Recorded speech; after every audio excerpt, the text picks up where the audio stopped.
That was good. That was a solid clap. Really good. That was a really good clap.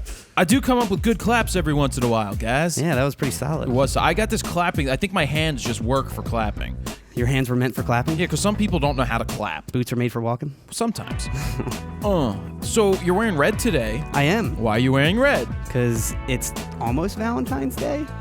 Well, that's Saturday, But now when this comes out, it'll already have been Valentine's Day? I wore red too, but I didn't wear it for Valentine. I just put it on. You did it because I'm wearing it. No, I already had it on. Because you love me. I had it on, Steven. You lie. So what are you doing? I just saw you put it on. What are you doing for Valentine's Day? Me and Lady are just kind of hanging in and making dinner together and that kind of stuff. Making sweet, sweet love. Love's all you need. I might hold her hand. Maybe a peck on the cheek. Debating. It's a lot. Dude, We're moving a little fast. You're right now, rushing man. Oh, you are moving fast, are you? So fast. Oh my God. Yeah, on that note, I'm not doing anything on Valentine's Day.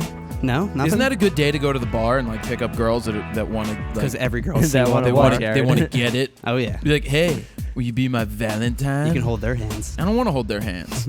I don't even want to bother with them. Nothing? No. You're not going to go down the street to that bar? No, I don't know. What day is it? Today? It's Saturday. It's Saturday, right? yeah. I don't know that I want to.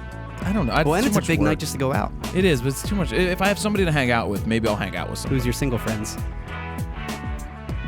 Do you have any single friends? I don't have that many friends to begin with, and the ones that I can think of off the top of my head have like girls. I got a couple friends going out. Maybe you can join them. Oh, who's going out? My roommate probably. Yeah. What about Jennifer? Who's Jennifer? Laura. I don't know any Laura or Lauren. Jennifers. What was that one girl's name? Lindsay, you're probably talking Lindsay. about. Yeah, don't mess with Lindsay. She has been taken. Oh, really? Good for her. Not by Liam Neeson, but somebody else. You love Liam I Neeson. do. Why don't we get this started, Steven? Yes.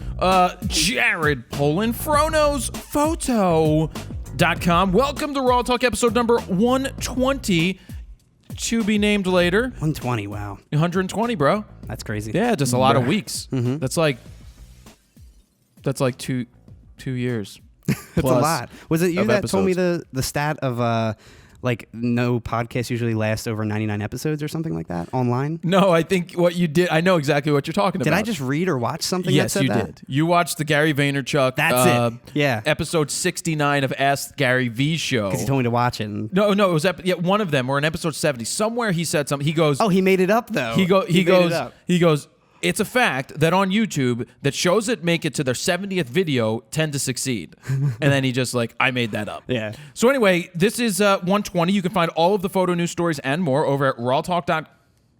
FronosPhoto.com/rawtalk-120.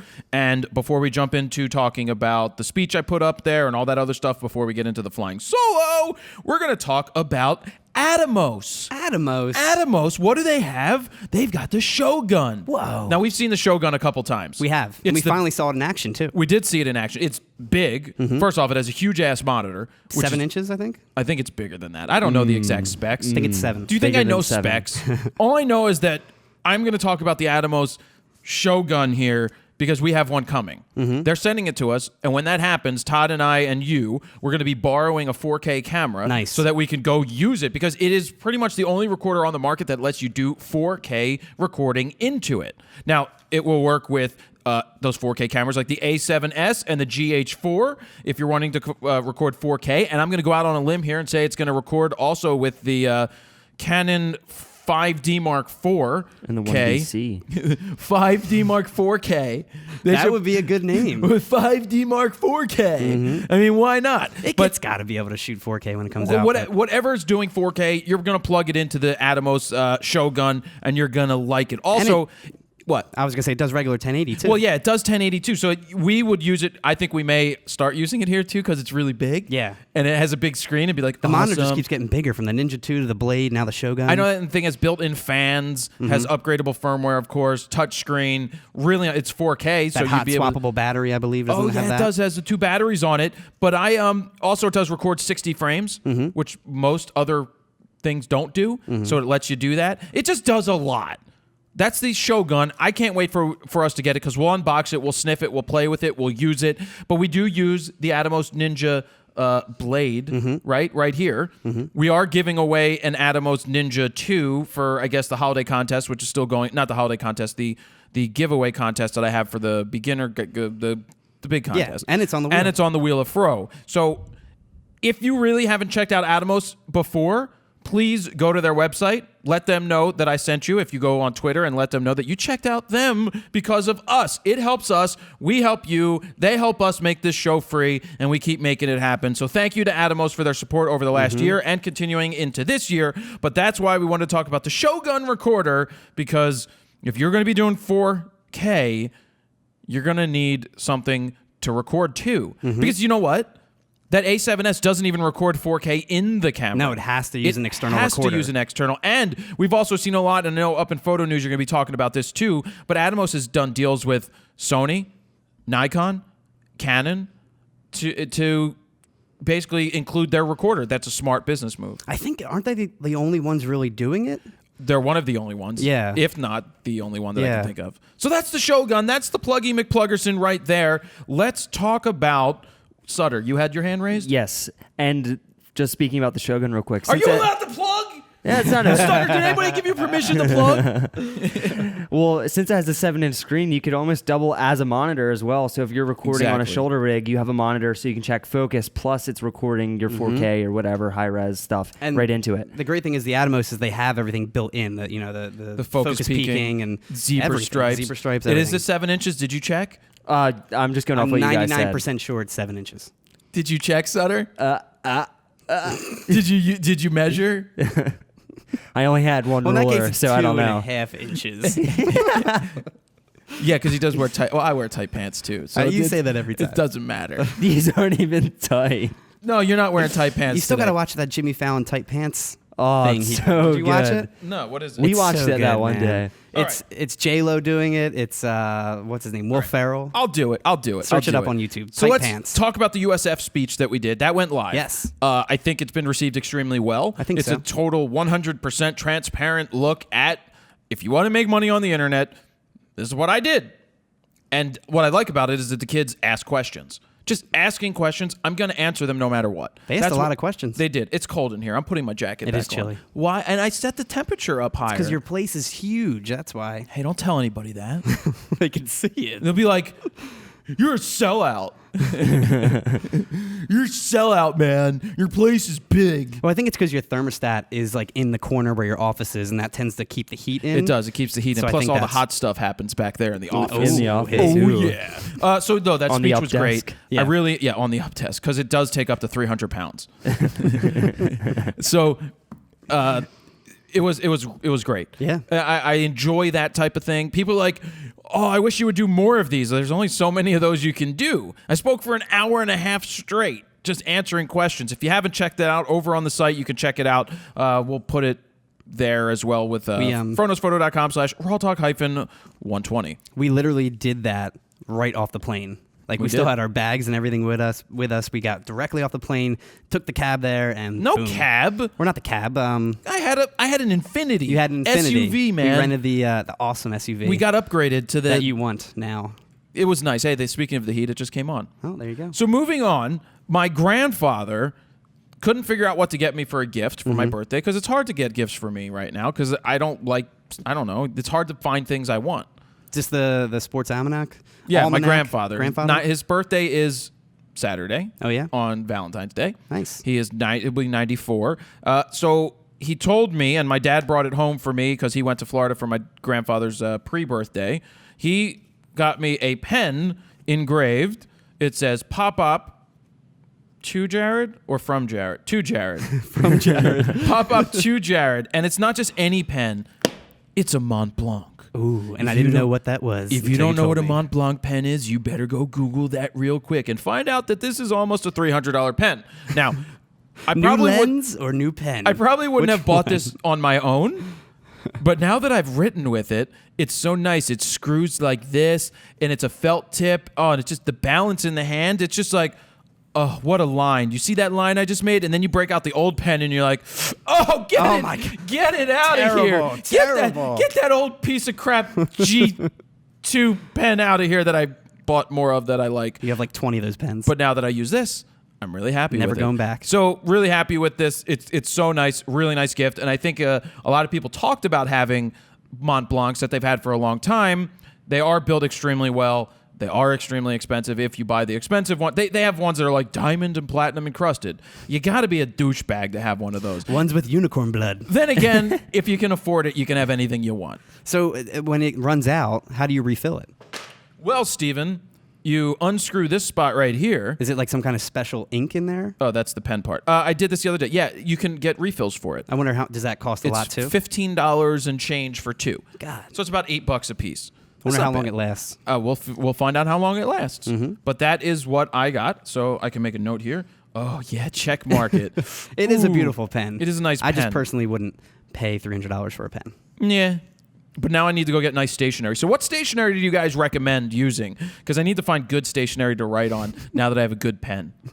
I wrote a note the other day, a letter. I put it on the internet. This piece of paper costs $50. I don't care. It's worth it to spell check. Yes. Not really.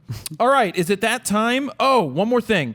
What YouTube thing? Space. I was up at YouTube Space. Yes. I didn't talk about that in a separate went. video. No, you were busy. I couldn't have, yeah. You were busy RAWtalk editing. wouldn't have been out in time if I went. No, we can go again anytime you want. We can go up because I just borrow the space. So anybody who doesn't know, YouTube has YouTube Spaces. They have one in London. They have one in New York. They have one in LA. I think they may have one in Brazil. And they're these spaces that they've built to allow YouTube creators with 5,000 subscribers or more. That's not a lot of subscribers. Not a lot, yeah. You know, there's people out there that can get that many subscribers pretty quickly. Oh, yeah. And they give you access to use the equipment. They have like 10 red epics. They have editing bays. They have studios that you can use. And that's free. It doesn't cost you anything. That's there are awesome. some stipulations, like if you film here, they have to approve the video. They just they look at it. They're not going to tell you what you can't do. You can't film porn there. That's one thing I already asked. You can't do that, but you have to post it on YouTube first, or at the same time that it launches somewhere else. So not bad. They're giving you access. Like they said that the Fine brothers got 3 months approval. They gave a proposal in LA. 3 months they had one studio in there because they filmed a new show there. Plus, That's they have awesome. 8 million subscribers, so they're going to let them do whatever they want. And so, yeah, you have access to all the cameras, you have all the Canons, all the lenses, and I just had to go to a class there. And being that I have over 50,000 subscribers, I can rent out a studio or put my name in for it for 3 days out of a month. So if you had 3 days. 5,000, what do You get 1 day a month. So what's how's it go? 5,000, 50,000? 500,000. Wow, they don't do anything in between that. No, which is... They should do 5,000, 100,000, 500,000. They really should. And in LA, they may be different. In Yeah. New York, it's because most of the creators in LA, you need to have 10,000 subscribers to get to YouTube Space LA. Gotcha. Because there's more YouTubers out there that want to be famous and stuff like that. But they also have production spaces for production meetings that don't count against your day. So I can say, you know what, we need to do a RAWtalk and interview somebody, and they're in New York. I'll be like, yeah, I got a space. And then I go and I sign up, or we do meetings there. Todd and I can go up, or you can go up. So we bring our equipment. We can. And I would bring our equipment. Yeah. If we needed, though, we could get a Red Epic. That's great. There you go. You They can have test the Shogun with the Red Epic. Exactly, and they have a Phantom Flex. Or maybe we do that. Maybe we'll take it up to YouTube Space to test it out, and we'll get the Red Epic or something else and test out the Atomos. Do they have what's the new one called? The Red Dragon? Yeah, I'm sure they Dragon have is the everything. 8K one. The brand new one, yeah. They have everything. 8K. Crispy. I don't know what you record 8K to. All right. That's all I wanted to talk about. YouTube Space was pretty cool. Having access to that is nice. And other events, other educational things. I went because I wanted to get in touch with people in YouTube so that I can get other questions answered. And I actually took 2 bobbleheads and I gave the girl my business card. I'm like, this is my business card. She's like, that's cool. Do I get to keep it? I'm like, put it in my pocket. I'm like, yeah, you get to keep it. She's like, awesome. And then the other girl came over. She's like, I wish I got one. And I was like, And you were like, bam. I was like, bam, pow, bobblehead for you, babe. That's got to be pretty cool to work there. Are they just housing those events they're every week or whatever? production coordinators. They help set up the times. That's and cool. Help make sure that Teaching everything's... how to use the epics, right? Well, there's a Red Epic class. if you want to use it. But if you have a DP who already owns one or knows what they're doing, you can just be like, look, my DP knows what they're doing, and they'll be like, yeah. They don't need to go to the class. I use the Scarlet, but I never use the Epic. Yeah. It's probably the same thing. I need to try it. Is it that time? It's that time, Steven I think. Sutter, cue the intro music for Photo News. Beep it up, boop, boop, boop, beep, beep, beep. And that's the intro music for Photo News. It was meant to be silent, not stutter. I don't know. I thought you were throwing me on the spot to do not something beep stupid. bop boop bop beep bop. I should start scatting next time. First up, we got Nikon. They announced the world's first full-frame DSLR for astrophotography, the D810A. Wait a second, you get to shoot dogs? Astro, retro. Astro, is that Jetsons? Yes. Yeah.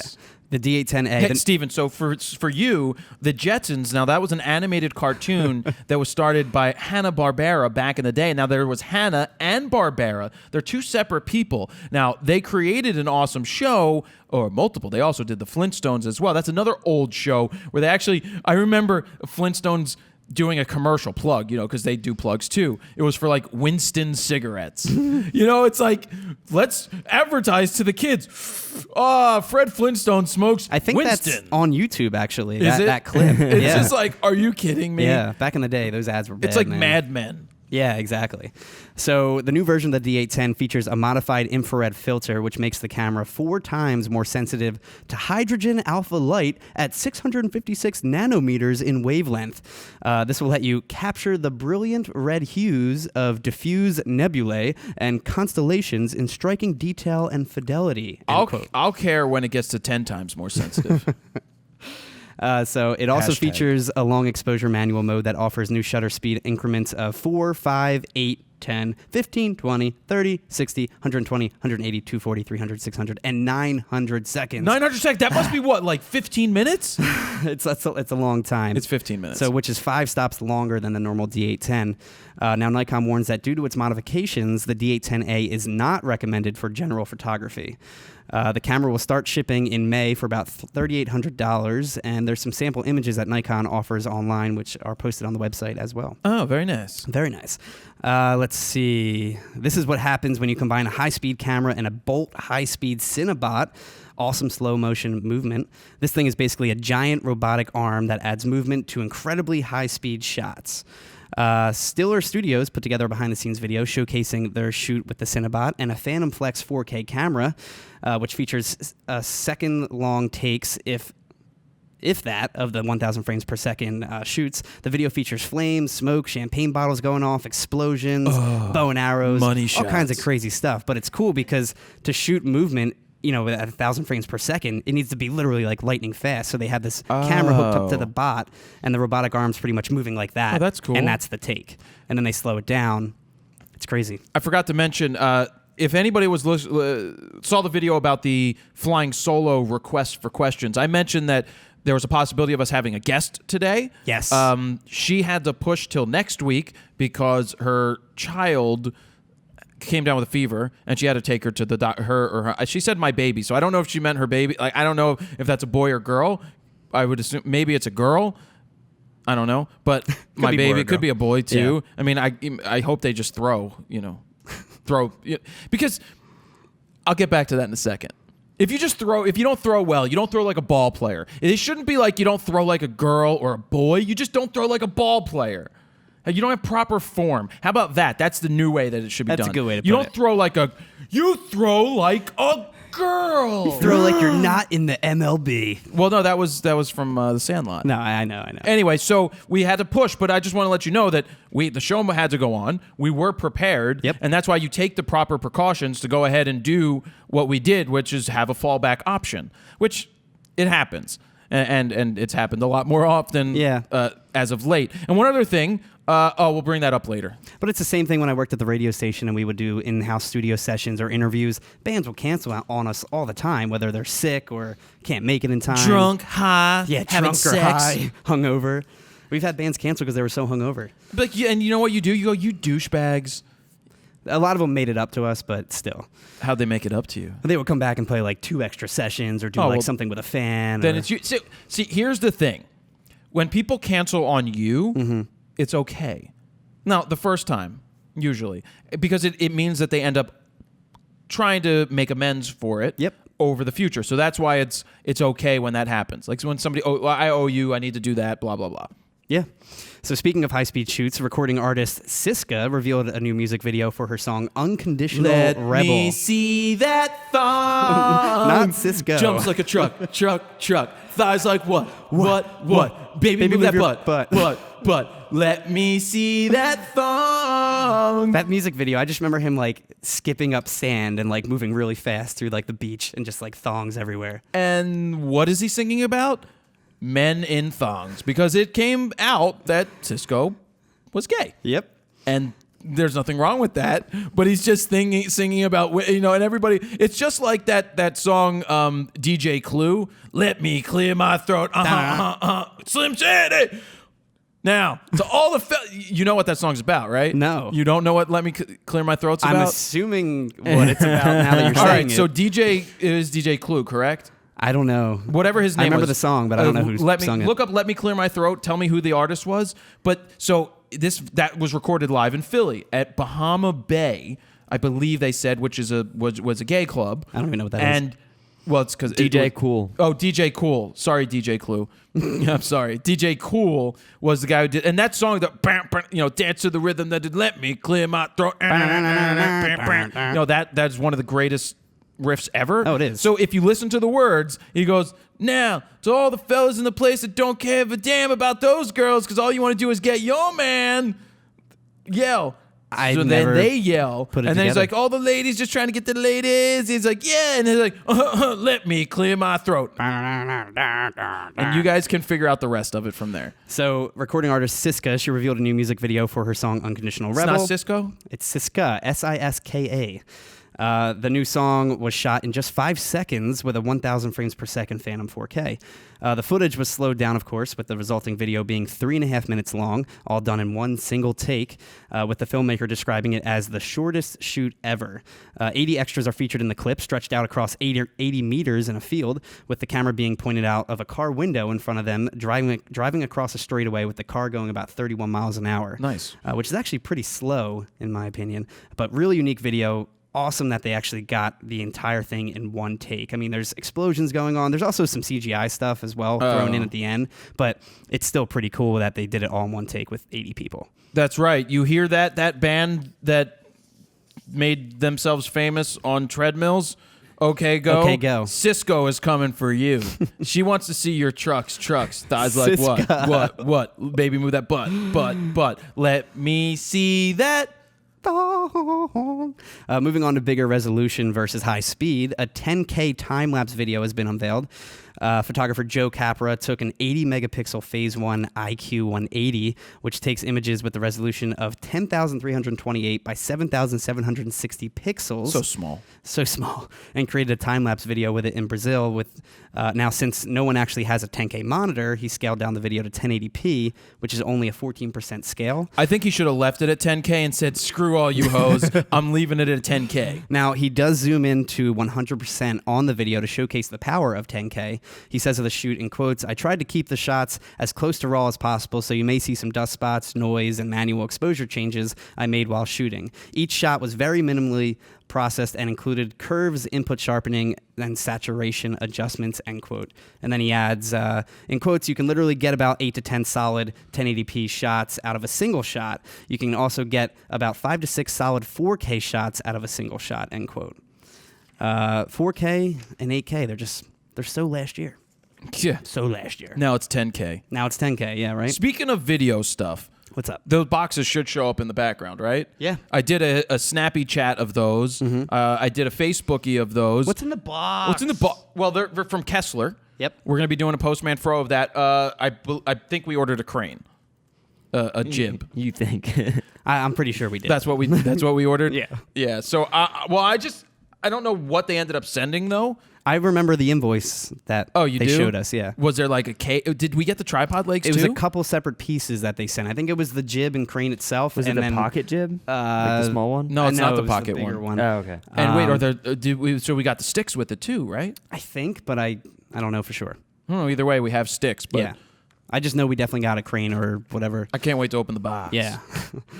Hopefully there's no heads opening inside. The box. Apple's new replacement for both Aperture and iPhoto finally got its first look this week. The new app, simply called Photos, Photos. will now have cloud integration across devices, allowing you access to all of your images while keeping the large original files on your computer hard drive. Sexters beware. And or iCloud drive. Now, the minimal design is clean and sleek like every other Apple product. It has a toolbox of editing tools, which when using and editing an image will be applied to the image across all devices, which is great.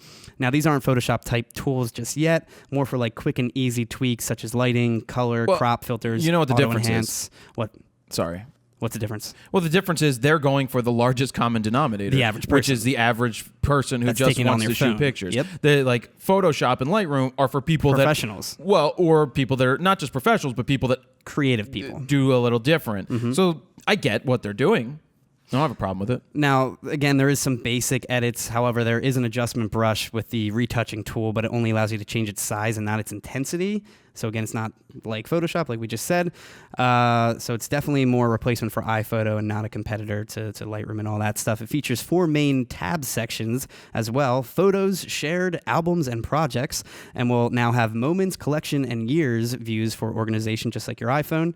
Photos was released to developers last week with a public beta version coming soon and will be available to the general public as a free upgrade this spring. If you want more of a preview, I posted a hands-on video from Verge over on the actual website of them using the app, so you can check that out. I'm just Snapchatting you I figured. for the people at home. Hi. Sigma surrounded. Do you want to talk about that first, or should I move on? What was the story again? Because I forgot. Photos. Oh, no, Photos. It's fine. It's, Yeah. I gave my. It's pretty my much an 2 cents. iPhoto upgrade for the most part. Yeah, it's just Generally. for people that. I am surprised they don't have something that's more of an Aperture, like app. But I think competitor with Lightroom. they're going after everybody that takes common pictures with their phone. And, we debated doing that too. Yeah. So Sigma they announced their new 24mm f1.4 DG HSM art lens this week. It has 15 elements and 11 groups, 9 rounded aperture blades, a 77mm filter can you thread. name 5 of the elements? I cannot. Wind, fire, water, The girl from the girl, and Earth. Earth, the dirt. Yeah, you can't forget the Earth. Have you seen Fifth Element? If you say no, Wait. Okay, I Classic. think I do. No, come on. No, I seriously. You either did or you didn't. Okay, it's like in the future, there's like all the flying taxis around. Yeah. But like, there's also like the new or the older end. They What go is in like the that name? one kind of thing where they have to put the elements in like the stone thing, right? Yeah. He's got Okay, it. I've seen it. Okay. What is the name of the girl in the movie? I know she has red Oh, hair. I don't know her name though. I remember. Not her actual name from the movie. I though. remember. I don't Can I know. say it? Yeah. Isn't it Lilu? Lilu Dallas Multipass. Multipass. That is one of my all-time favorite What's movies. the- I'd watch it guy's every time name? it's on. Bruce Willis, you mean, or you mean in the video? No, In the movie? it's the black guy The black. Oh, guy. you mean with the high pitched voice. Well, Chris, ah. it's not Chris Rock. It's It is Chris Rock. no, No, It's not Chris Rock. it's not No. Chris Rock. Who is it? I forget. Oh, now we're gonna have a million YouTube comments saying who Yeah, it is. let us know who it is because you could pull up It's just- IMDb for God's sake. I love how Alright, one person I'm comments who sorry. it is, and then 1,000 people comment the That's same thing. okay. Let us know. We mess things up, but that is if you have. I mean, I love how that movie starts pre-Nazi World War II or before, like war is coming.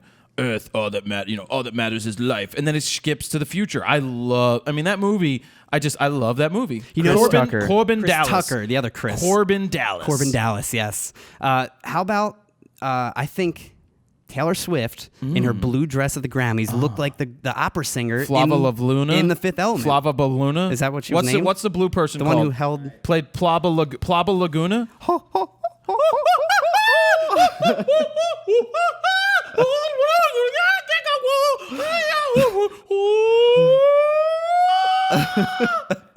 That actually kind of looked like it, the last one. I don't know how to search for that. No, you just go to Fifth Element and you look at who Fifth the Element, characters were IMDb. and what they played. Yep. Do we need to teach you how to use the internet? No, I'm on it, but like I mean, you were born in 1996. It should be the first 5. thing that comes 5. up.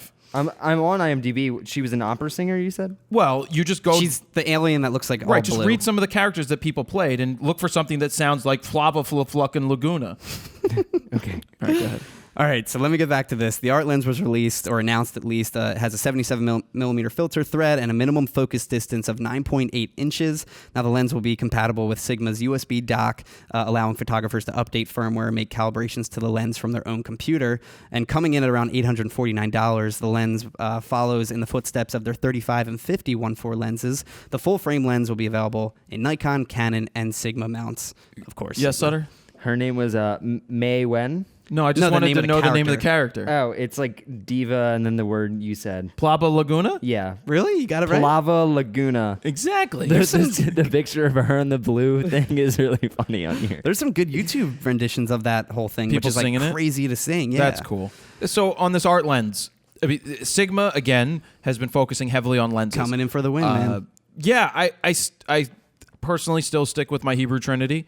That's just me. I don't use a lot of the fixed focal length primes. It's hard to do what you do with a prime lens. And I went through a period of primes where I was using, but I went through a period of primes when I had a D2X because I needed more aperture. You know, I needed to keep the ISO down because over 1250 that thing was tough, but the color was awesome on it. But I would use the 85-1.4 EFD, and that thing, or AFD for Nikon, slow focusing. But that thing was so sharp. It's like the 85-1.2 on Canon. Super slow focusing. Yeah. Great when you take a picture. So here's what if I'm going to project out for Sigma, I'm projecting out, they haven't touched the 70-200 sport. Well, they haven't touched the 70-200 yet. Yep. I'm expecting a 70-200 sports lens, you know, so that would fall under the S or whatever. They really need that.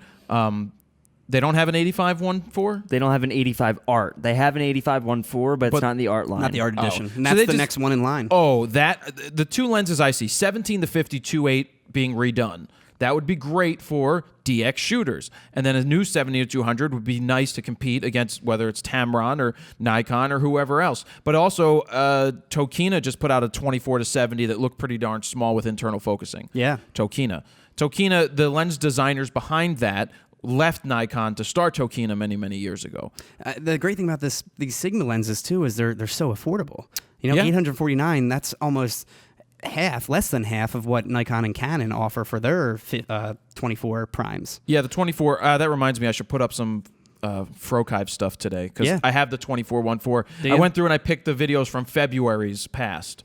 Okay. And then so much stuff to do. They also are finally releasing their 150 to 600 millimeter lens that we not checked releasing, out. Getting back into stock. Yeah, that's what I mean. Yeah, because they released it and there was like one that Alan got, and then they get sold right away. Well, he got it to the Sigma rep. That's about she $2,000. Needed it to go sell it. Oh, really? Well, she needed it to go show it. We saw her at Photo Plus, didn't we? Yeah, Karen. Yeah.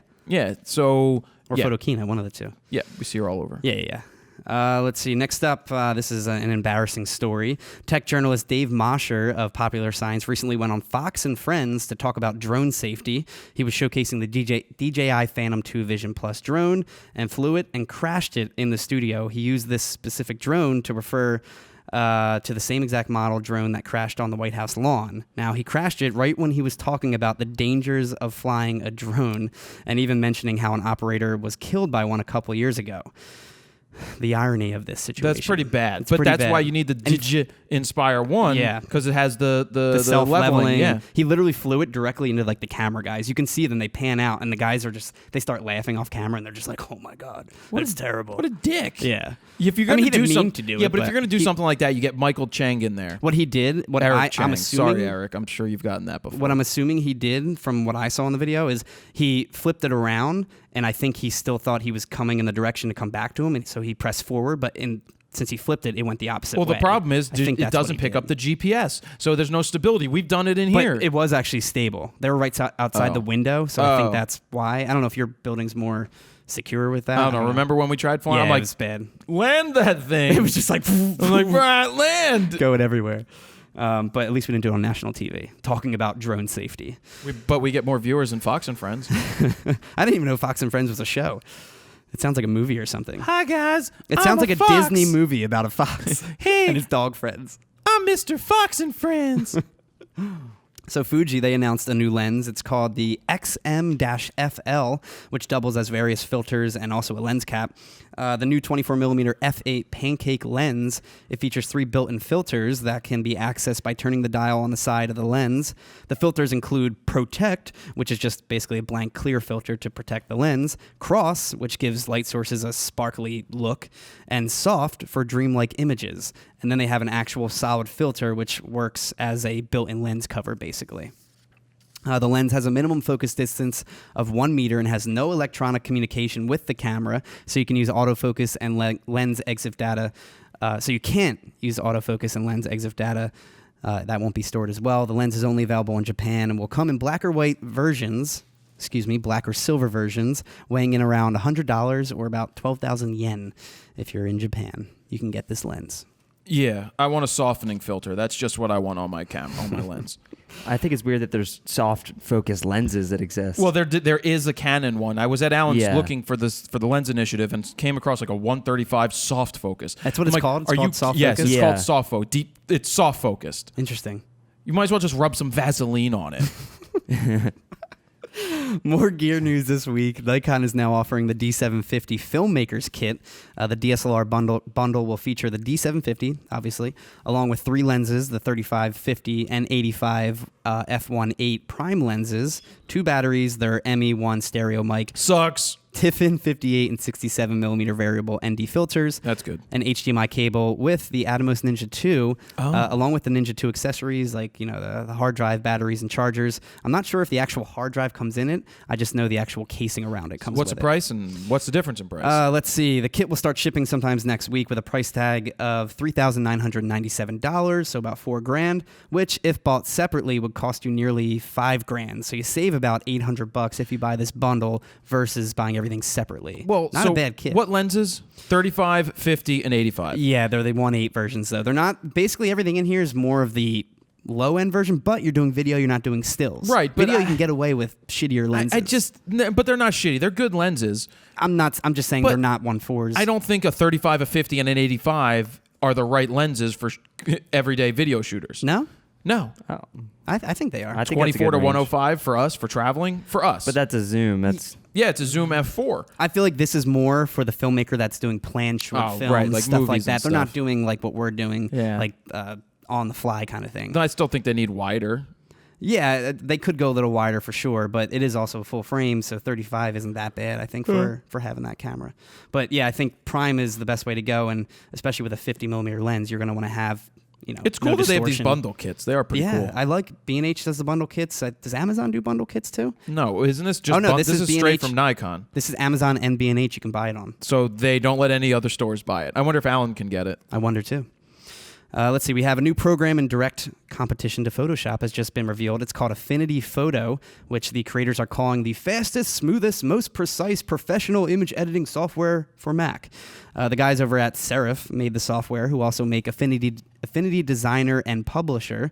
They say the Affinity Photo is designed to take full advantage of your computer in a way that Photoshop doesn't, which they say is built on 25-year-old architecture.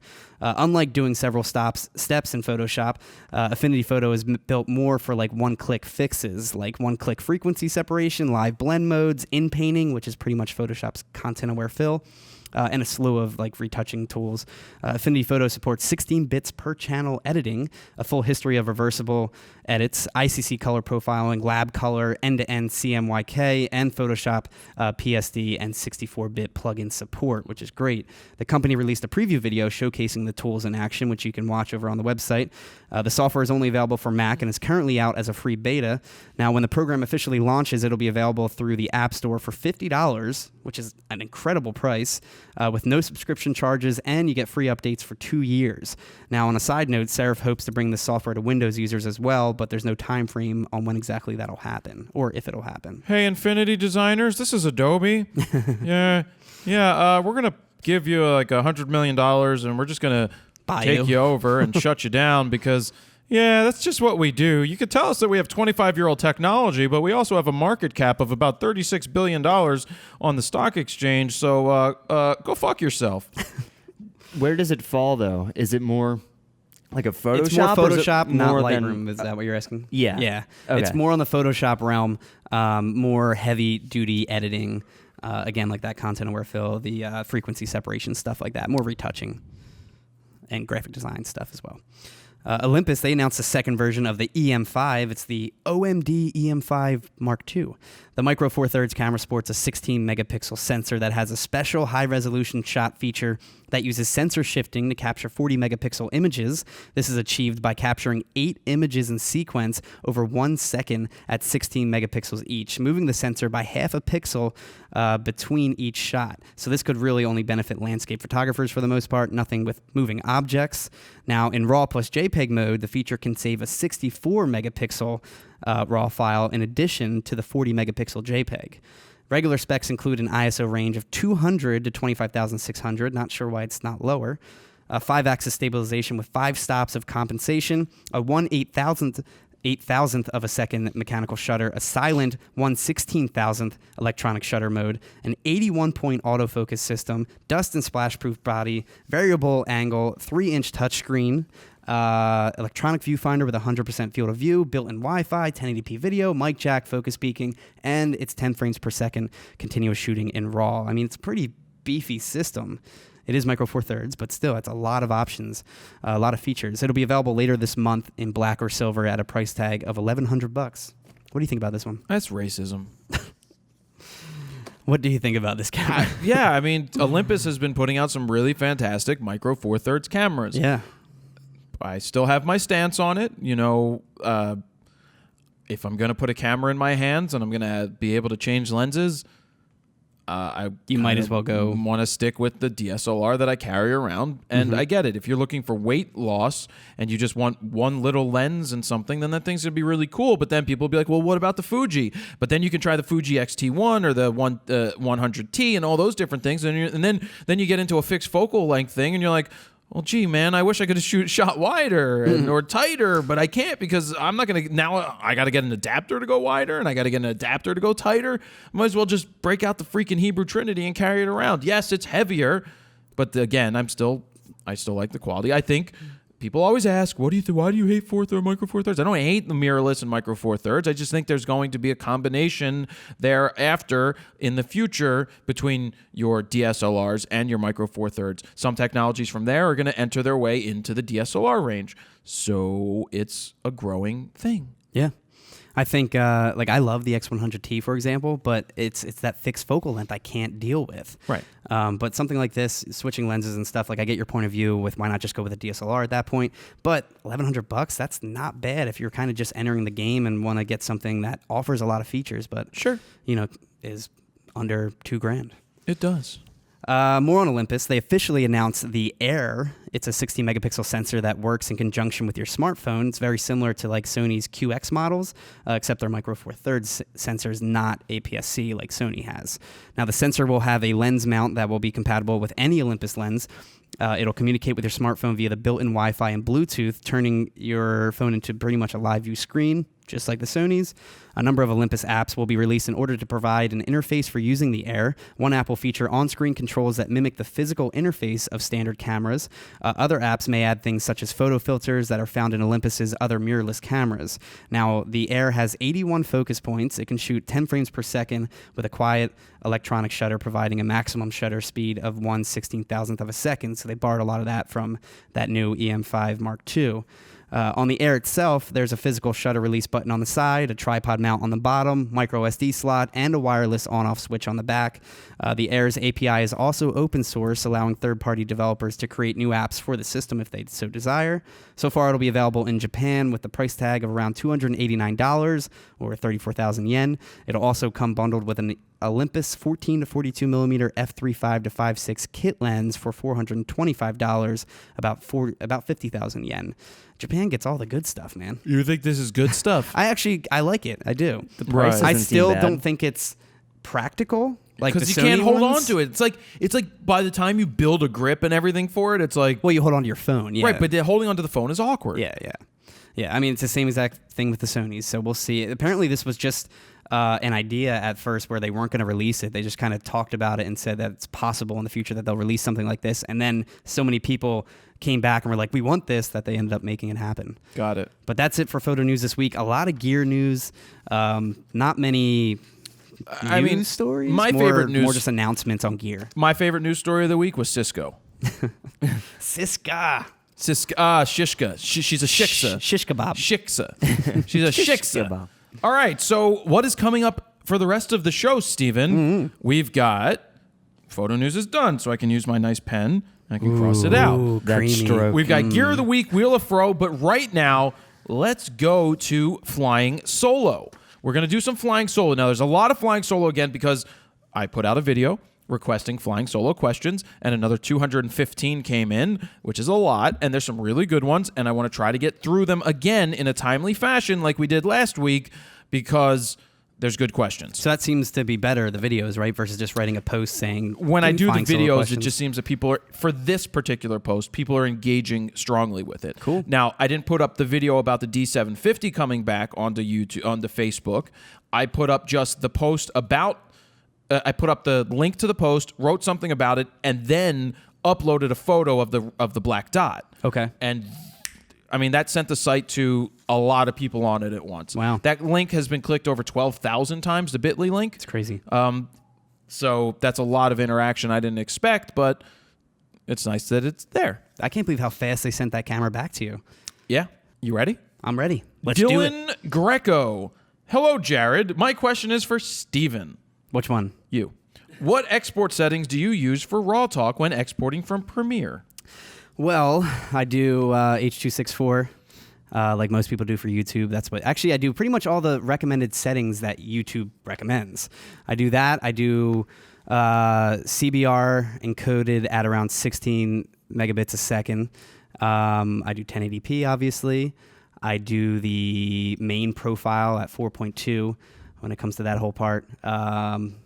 That's about it. I do the as far as the audio goes, it's AAC with 320 based on the frequency and exported at those settings. Yeah. Every now and then I'll do the variable encoding, but I usually do the CBR just so people don't need to wait for it to buffer every time. Got it. Yeah, but everything that YouTube recommends, that's exactly what I go by. If you just look on their page. Yeah, you can find it on their page. Mm-hmm. Robert Starecki.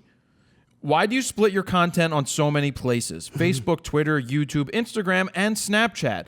I don't use Snapchat, and I think I'm not alone in this, but I see that I miss some of the behind the scenes. I know that I can just install the app and follow you, but I don't feel like I need to use another app just to follow you and learn from you.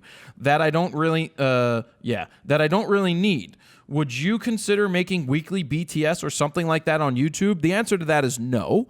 The reason is each platform offers something different. Twitter offers something different than Instagram, and Instagram offers something different than Snapchat and Facebook and YouTube. YouTube has its place as the main repository for the videos. That's where they all go. Mm-hmm. Facebook gets some other videos that sometimes don't go on YouTube because they're just little, smaller quips. Updates, kind of. Right, the updates that I just don't think I should throw out on YouTube. Because I want people to engage there. Now, Snapchat has come about where it's great for telling behind-the-scenes stories because I can sit here at the table while you're doing news and be like, hey, look, it's actually behind the scenes of RAWtalk being filmed. I don't want to go through the extra work of having to then take video and then cut it together and then make that a behind-the-scenes thing when this is instant. It's only 24 hours that you can watch a video that I put up on Snapchat, but I think it's worth it. Oh, yeah. Put up Snapchat logo on the screen. I will. My Snapchat Bing. thing. And then just point your snap camera at this if you're watching on the computer, and then you can just touch it, and it will follow me as a friend. So I understand what you're saying, but that's why the behind the scenes, what we're doing with Snapchat is more of the behind the scenes look. Seeing us meeting on Mondays, and Steven and I were talking about this earlier, I think people start to understand now, or you guys are more understanding to what we actually do and how much work really goes into running what we run. So the answer is each one is different. Like, I think Instagram has lagged behind more with me lately. Yeah, me too, man. I don't post nearly as much. I'll post a photo, but I like doing these behind the scenes videos. But I'd like to have as many Instagram followers for Snapchat as I do for Instagram, but it is what it is. It's just about giving you guys a look inside on the back end, the backside of Cisco Thong Song, just letting you see what goes on. And I think touching on the part where you said how you put certain videos on Facebook, I think that's become more of the community, more of like a forum almost, where you get more feedback and stuff like that. It's different.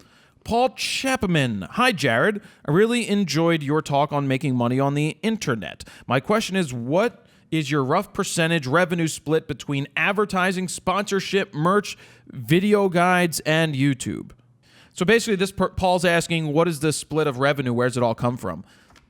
Between advertising, YouTube. Like, YouTube money probably doesn't account for a ton anymore. If I had to do, not as much. It's not the end all be all because I don't force people to sit through ads. Yeah, I thought you, when I initially came on board, I thought you made more than what you actually make on YouTube. You really don't make that much on YouTube. It's not like the end all be all. No, it's a nice chunk of change. It is. It's extra money for production and stuff like that, but right. I don't think it could pay for your salary.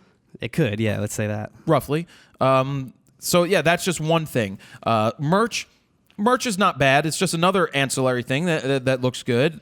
Video guides are definitely one of the top generators of revenue.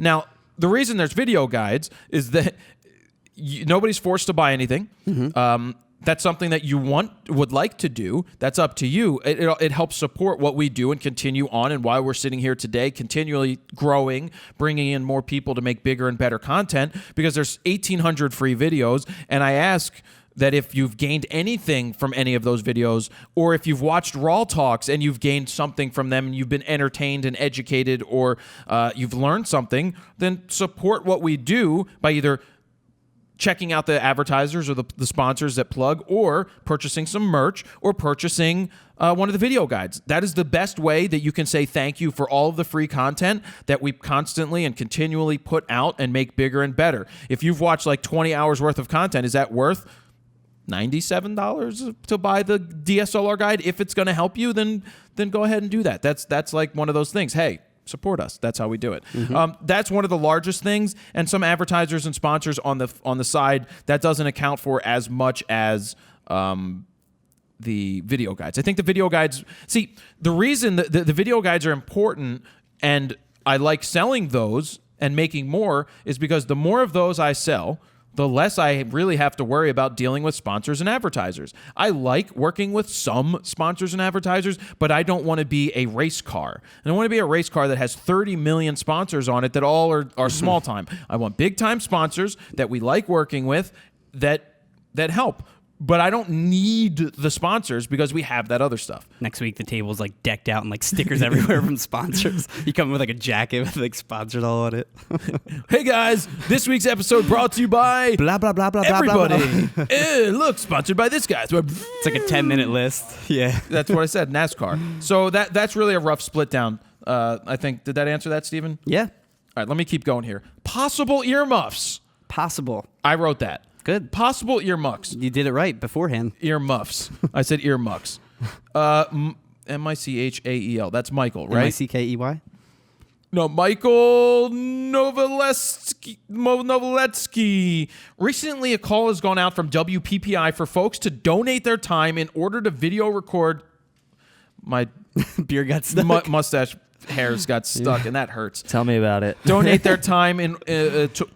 Starting again. Michael Noveletsky. Recently, a call has gone out from WPPI for folks to donate their time in order to video record the print competition which they host. What are your thoughts on a company asking photo/video to work for free when we're taught counter to that in the industry? Or is it simply giving back to the community which has nurtured you and shouldn't be fussed over? Now, that's a great question. That is a great question. All right, guys, sorry to interrupt my own RAWtalk and my own response to the question that was just asked about WPPI, but I needed to do so because after I read that question, I kind of went on a little bit of a tangent on WPPI that would have been unfair to them because I didn't have all the information and I didn't have all the research until after RAWtalk was over, and I started to look into what they were actually asking for, and so I thought better before it went out to cut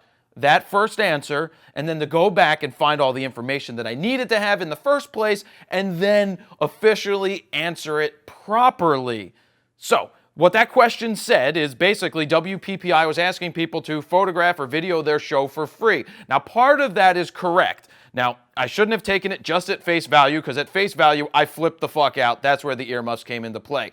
But then I went back and looked, and it turns out that there's a guy named Jerry Gionis, who is a well-known photographer, said to be one of the best wedding photographers in the world, who runs the competition for basically the print competition that goes on at WPPI on Saturday and Sunday.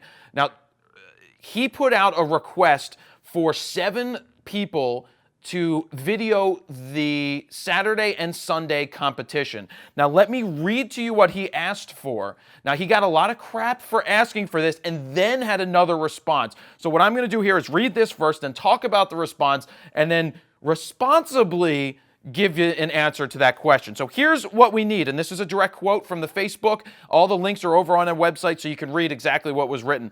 Filmmakers who are capable of shooting 2 days of competition judging. Your camera must be at least a high-end compact DSLR. You need to arrive in Las Vegas no later than Friday, February 27th for a judging briefing at 5 p.m. and ready to shoot the following days on Saturday, February 28th and March 1st. You need to be set up and ready to film by 8 a.m. on Saturday and expect to finish by 7 p.m.-ish.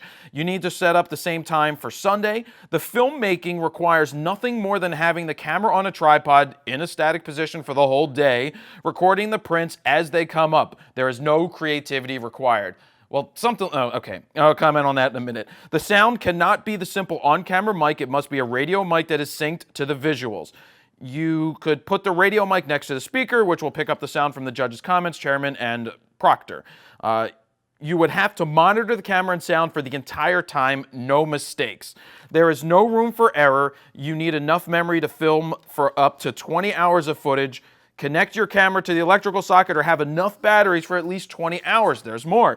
If you can't fulfill all of the above requirements, please don't waste my time or yours in offering less than what's required.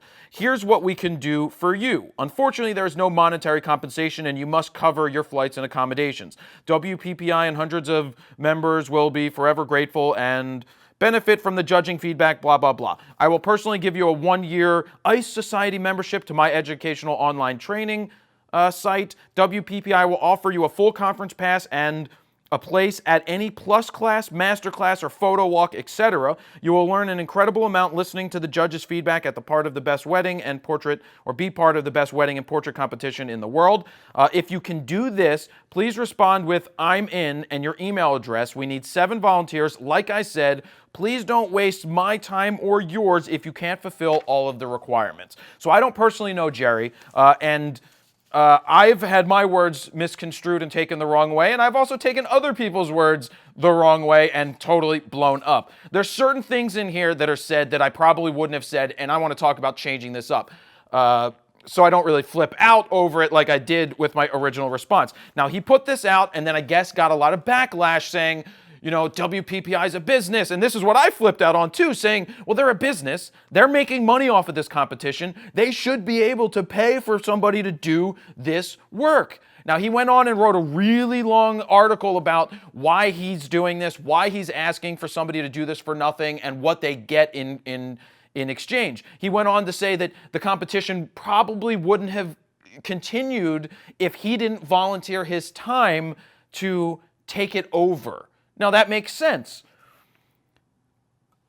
But on the flip side, some of the things in this letter are in the requirements are harsh, like no creativity needed. All right, well, shoot me, punch me in the face and tell me I suck and I'm just a button pusher. That's one thing. Another thing is not so much the time that you have to spend there, but no mistakes.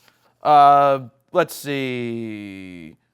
If you can do this, please respond yes. Like I said, please don't waste my time or yours. Saying something like that when you're asking somebody for a favor is it's the wrong words to choose. Saying that, no mistakes are possible, no creativity is needed, and don't waste my time sounds really harsh when you're asking somebody to spend their money for a hotel room, spend their money for a flight, donate their time for 2 days, use their professional skills, their professional cameras, and knowledge to film what you're asking for them to do for free. So, what are the solutions? What could have been done better here? Not basically coming out in the forefront and saying, hey, I picked up this competition that would have gone away forever, and I think it's one of the strongest things, one of the best ways that I've become a better photographer is in this competition, and I didn't want to see it go away. So that's why I volunteered to do it, but there is no extra budget right now after we pay for all of this extra stuff and pay for this, that, and other, and what we need are 7 people to volunteer to film, and some of the requirements are you need a DSLR or camcorder or something that will record professional quality, you need a microphone, you need to supply that. But if you think that this is something that you can do, we can offer you free education. Now, all of the things we offer could add up to about $2,000 of free education, meaning you're going to learn, you're trading. Yes, we're asking you to do this for us, and no, it doesn't take the most creativity in the world, but we'd be very appreciative if you did it. We would give you access to master classes and plus classes, and the access to the entire conference is over $300 for non-members. It's $300 and some if you want to take a plus class. So they're offering you a solution. So that makes sense. But if I was to do it all over, if I was Jerry, and I'm sure if he had to do it all over again, first off, start with the personal aspect, explain why you're asking for this, and then don't say things like I said, please don't waste my time. Vet the people after they contact you, after you ask for the basics of what they need. Now, if you're a photographer that lives in that area, then it won't cost you money to stay in a hotel because it will be about $200 a night. It's a good opportunity to get free access to a conference. I went to a $3,000 internet marketing conference back in the day because I volunteered my photography skills. Now, they also paid for my hotel room because it was like $400 a night at that place, but there's always a trade-off. So you have to look at it from both sides. Here's a solution that WPPI and Jerry Gionis could come up with in the future. Reach out to a company like B&H and say, hey, will you sponsor and pay for the recording of this? And that way we'll give you a plug. Or find any sponsor that would do that. Or team up with Creative Live to go ahead and broadcast it out there into the world, or tape it and then broadcast it, because I don't think live broadcasting is the solution there. Now, I know this is a long-winded, less than earmuff-worthy conversation that I just had, but I wanted to correct myself, because if I put out what I put out, I would have looked terrible because I didn't have all the right facts. So I call myself out there, and I don't know Jerry personally, but I just wanted to give my feedback on how this was and answer this question properly, because it was a really important question. You have to ask yourself, if you had to travel across country, it may not be possible, it may not be for you. I understand that the words were chosen a little poorly, and then the explanation of why that he was asking for people to do it for nothing was said after the fact, after people gave pushback. So that's why I'm explaining the combination of how it could have been done in a better way, and not flipping to the nuclear explosion side of it for everybody is pretty darn important. So that's my explanation. That's my answer.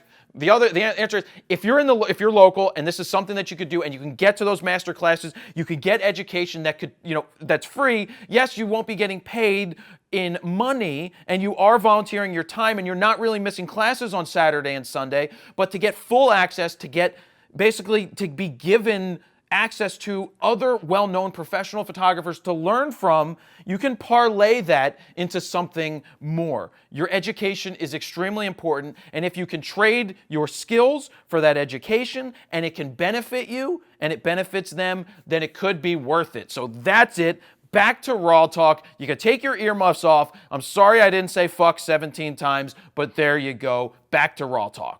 Tunde Rashad Alarbi.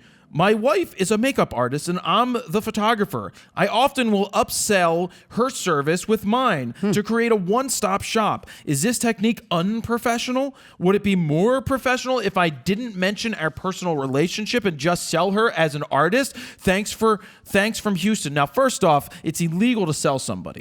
That's frowned upon these days.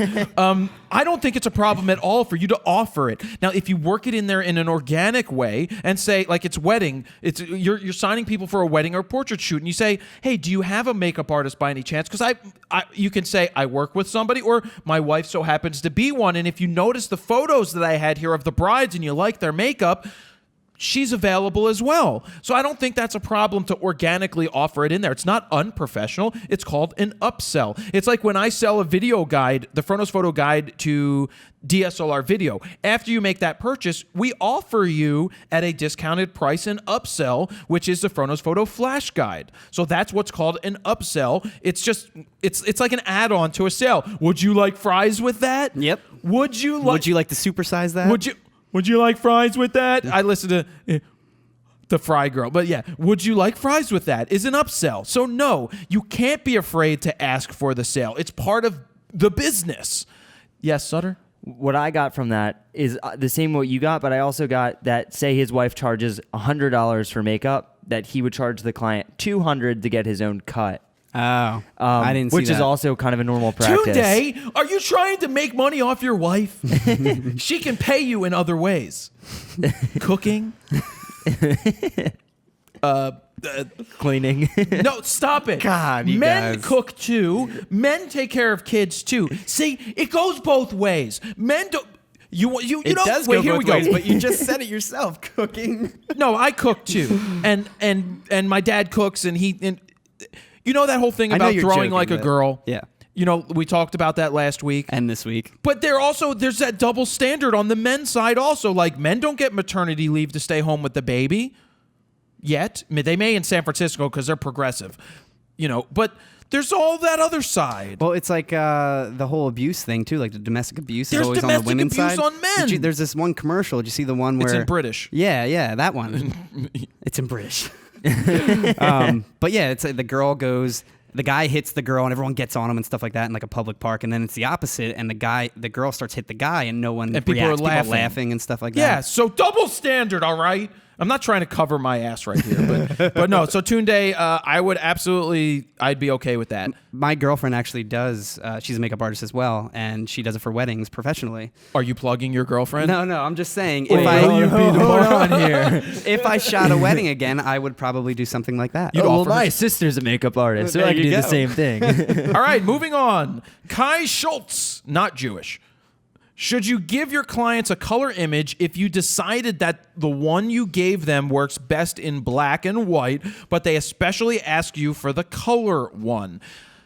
I would, in this situation, probably give them both. They are the client. It's not my personal work. There's a difference between personal work and holding true to the not cropping standard, because I will tell you that when I did weddings and I had to put together a wedding album, it was fair game to fit shit into a square box on a page. It was just because that's for the client. I forganded my personal beliefs because that's the client paying me. It's what they want. It's what's best for them. So if they ask for the color one, unless it's specifically a really terrible photo that doesn't work in color, then yeah, say, screw it. Here, have it. Go home. Yeah, I always Have give fun. them both.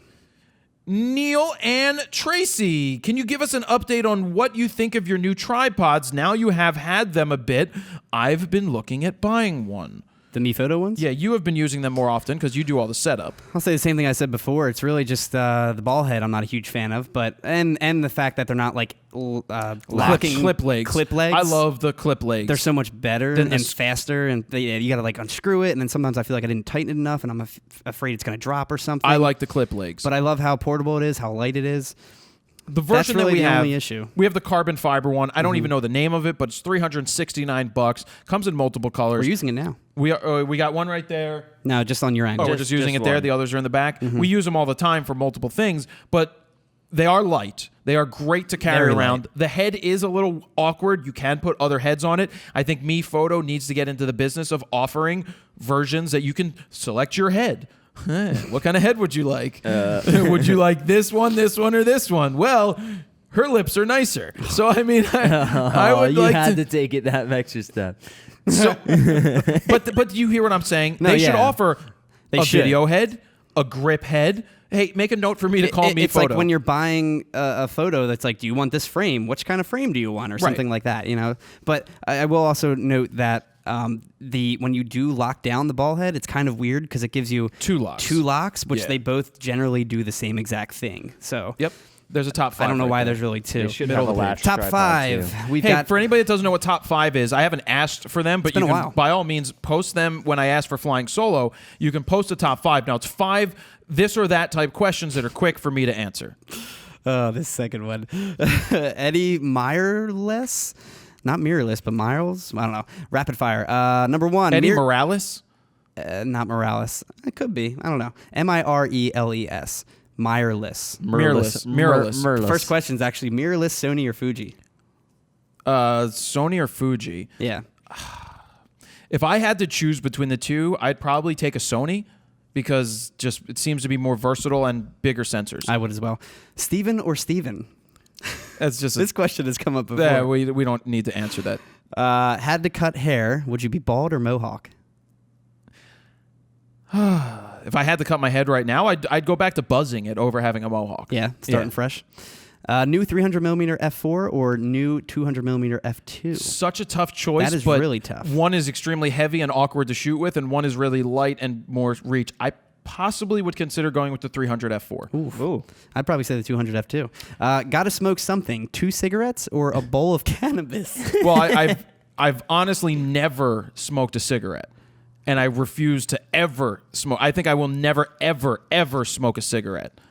So if I had to choose between the two, I'd hit the bowl. And then you have the rest. But that's if I had to choose between the two, I think the bowl hitting is probably better than smoking cigarettes. I think I'd probably do the same. Tom Keiss, 2 questions. 1, would you ever take outside investment to grow capacity, or do you see the business always operating as an LLC or sole proprietorship? Now, this is a good question. Now, this is a tough thing. I do see taking possibility of outside investment for not Atomos Photo, but maybe a production company end of things. Something that is, will be called something else. I have Froduction Productions. I like Froduction Productions. I don't know what the hell it means, but it just rhymed. Froduction Productions. Logo coming soon. Boom. Because that's not me as a personal brand. It's just called Froduction Productions, but it's a production company. Atomos Photo is not really saleable, which means there's really not investments. Well, there could be investments available, but I think to go back into the business aspect of the money thing is when you have the ability to sell your own products and generate enough revenue and income to sustain yourself, and on top of that, get advertisers and sponsors. It's probably better not to, unless somebody was coming with like $10 million at this point, it's not going to happen. Yeah. Personally. You ever notice that like production companies always have the weirdest names, like at the end of TV shows and stuff? Bad the MTV Robot. ones were always the weird ones. Yeah, like Dick House. And Yeah. Dick like House, stuff yeah. like that. And what are your biggest challenges in growing the business brand currently? The biggest challenges are trying to be patient enough to go through all the content that I want to make. Like, I would be shooting every freaking day making content if there was 3 separate production teams where we had a production meeting here with them, and then I could shoot here, and here, and get everything done. Because there's so many things that I want to do. So the challenges are smartly growing, working on a new website design, building for the future, something that means, I've got 1,800 videos now, and having them be discoverable on a website much easier is important. Discoverability is really important online. Mobile presence is really important today. So that's why I'm working on the new design and development of Fro 3.0 site. And the idea behind that is more of a TV style showing, like a TV box, and you've got the channels on the side that you could select. Do you want a 5-minute portrait? Do you want a review? Do you want this? And then a whole that database. It's just organization, and that's that. Good? Good. Daniel Cervantes. Jared, you haven't uploaded a 5-minute portrait in a while. You'll stop he didn't really write this way. Have you stopped making them, or it's just for no special reason? Thank you, and Steven, for the answer and all the videos. We are going to start focusing more on those shooting. I need to get out of here and start shooting. Part of the problem is over the winter, you don't want to just shoot everything indoors here. I want to get out and about and do more of those 5-minute portraits. We've set up one hopefully for next Wednesday that we go and do. We're going to try and go out and shoot either one every week or one every other week. So it's just a matter of going to do them and just freaking doing it. Yep. That's what it's about. It's just scheduling, and that's why Todd has been brought on board to help with the scheduling aspect, to make your job easier too, but to also make sure that we have the teams in place to make it all work. Like we have a separate editor off to the side that does multiple edits. Like say we've got The from bulk- my bookshelves. bulk edits, yeah. If we got from my bookshelves that are consistent and going to be the same each There's time, 40 of them. we gave him 40 of them to shoot to edit. So he's doing that. Digi Richies, we can give him 7 or 8 of those if we shoot them in one day. Fuzz on the table. All right. Darren M. Dave for Sutter. He recently posted on Instagram that he found rolls of undeveloped film with family pictures. Can he elaborate on what he has found? Yeah, sure. So He found very naughty photos from his parents. That's not true. Okay. So when I was younger, including my siblings, I'm one of 5. Whenever we went on school trips, my parents would hand us a disposable camera. Me too. And One of 6. you know, as a kid, I guess you're not as observant as adult is, but those cameras never got developed. So they would hand us a camera. We would go on a school trip. We would take pictures all day. And, hand them back to our parents, never got the photos. I was digging through this one closet, and I found a box of 20 disposable cameras, 20? all undeveloped. Wow. And there was pictures of my oldest sister, like, in the bathtub as a baby. And, like, pictures of my first birthday party.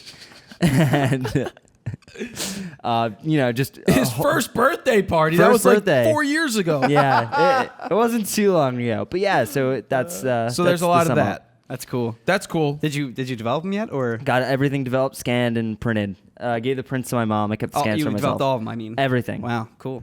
That's awesome. The I biggest gotta chunk look of through mine change, 'cause I know but, I have a bunch that But haven't that's been cool, developed too. finding all those old ones. Yeah, yeah. Dave Levins, possibly Jewish. You spoke about growing organically in the beginning during your talk last week. Did you at that point just rely on word of mouth and YouTube search results, or did you pay for advertising from the very beginning? No, I didn't pay for any advertising whatsoever from the very beginning. It was just creating content consistently, quality content consistently, and continually going up on the YouTube. So no, it just built from those organically. That's really, I just built off of that. And then advertising hasn't really kicked in until more recently. I would say this last year, I guess. Well, right? within the last 6 months, Yeah.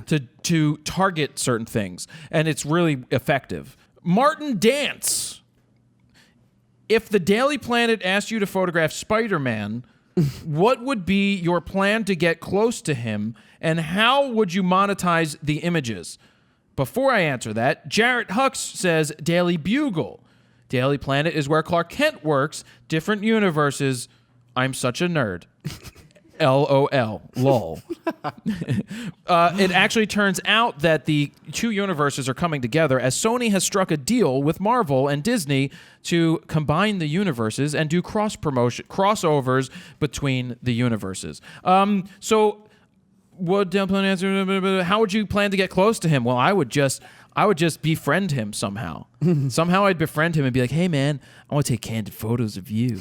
You can keep I'm your not mask a on. creep or stalker. But Exactly. Can I take your picture? So that's what I would do. No, take your picture, please. That was racist, Sutter. Richard Liggett. Liggett. Liggett. Liggett.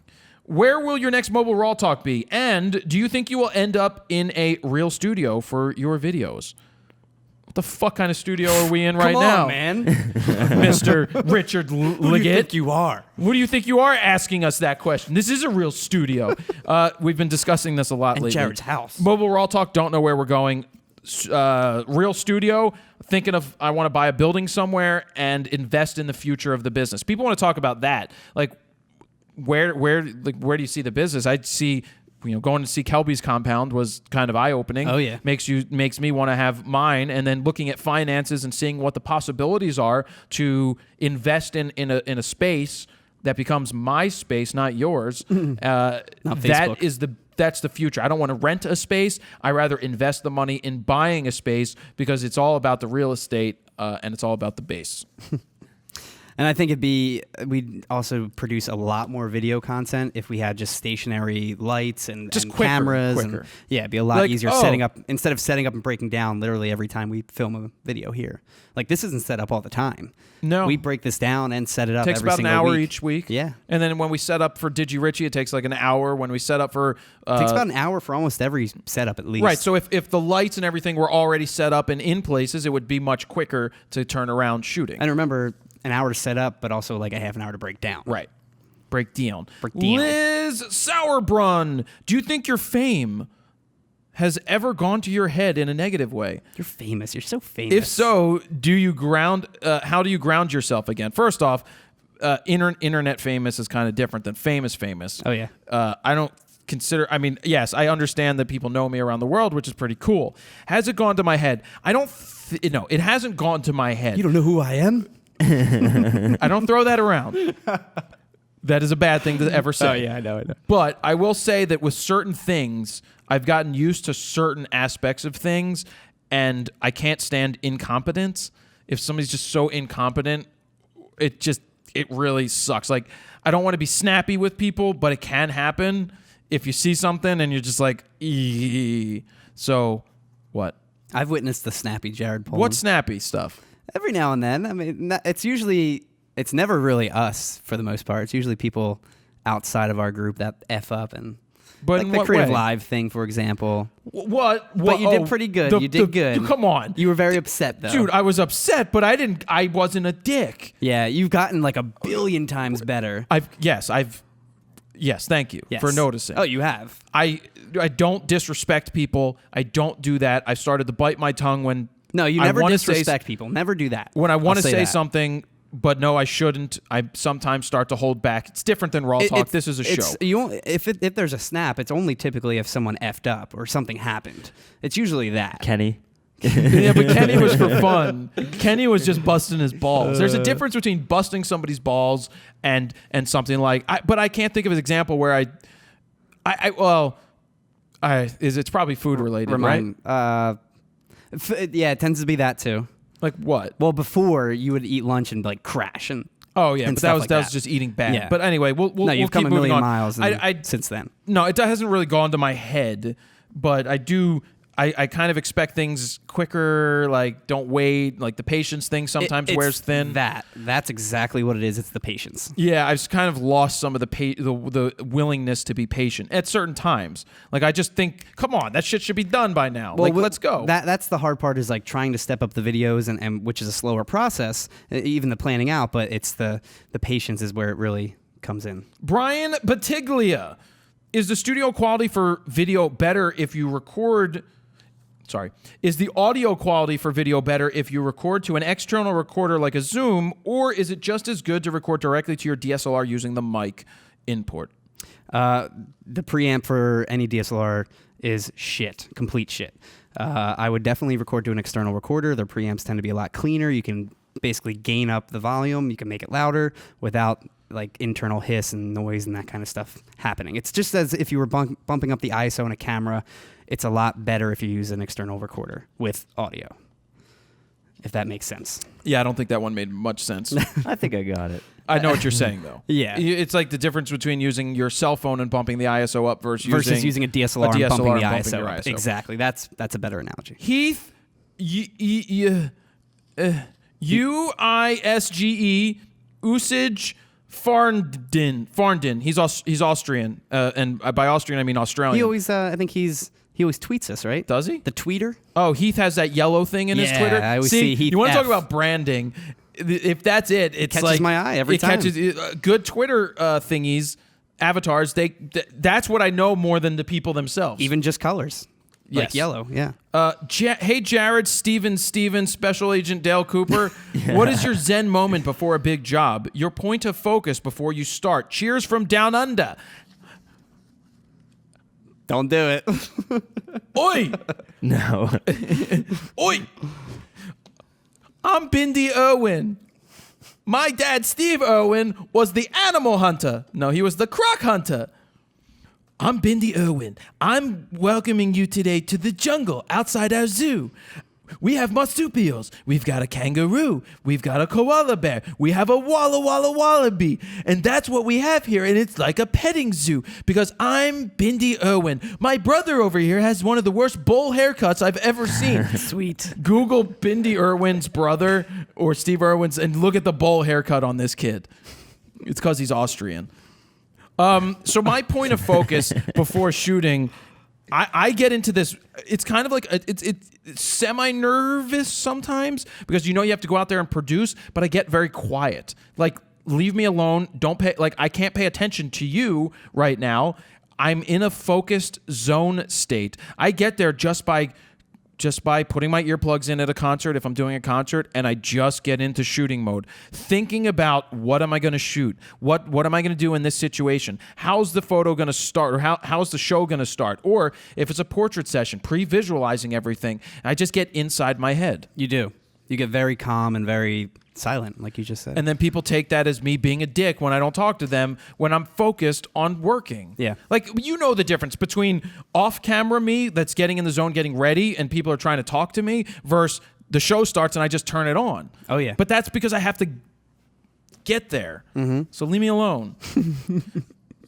What's Dale Cooper's special zone stays? Zen. What's that sound like? Well, when he first wakes up, you can roll him on his back in a ball, and all that sticks out is his head because his legs are all curled up in himself.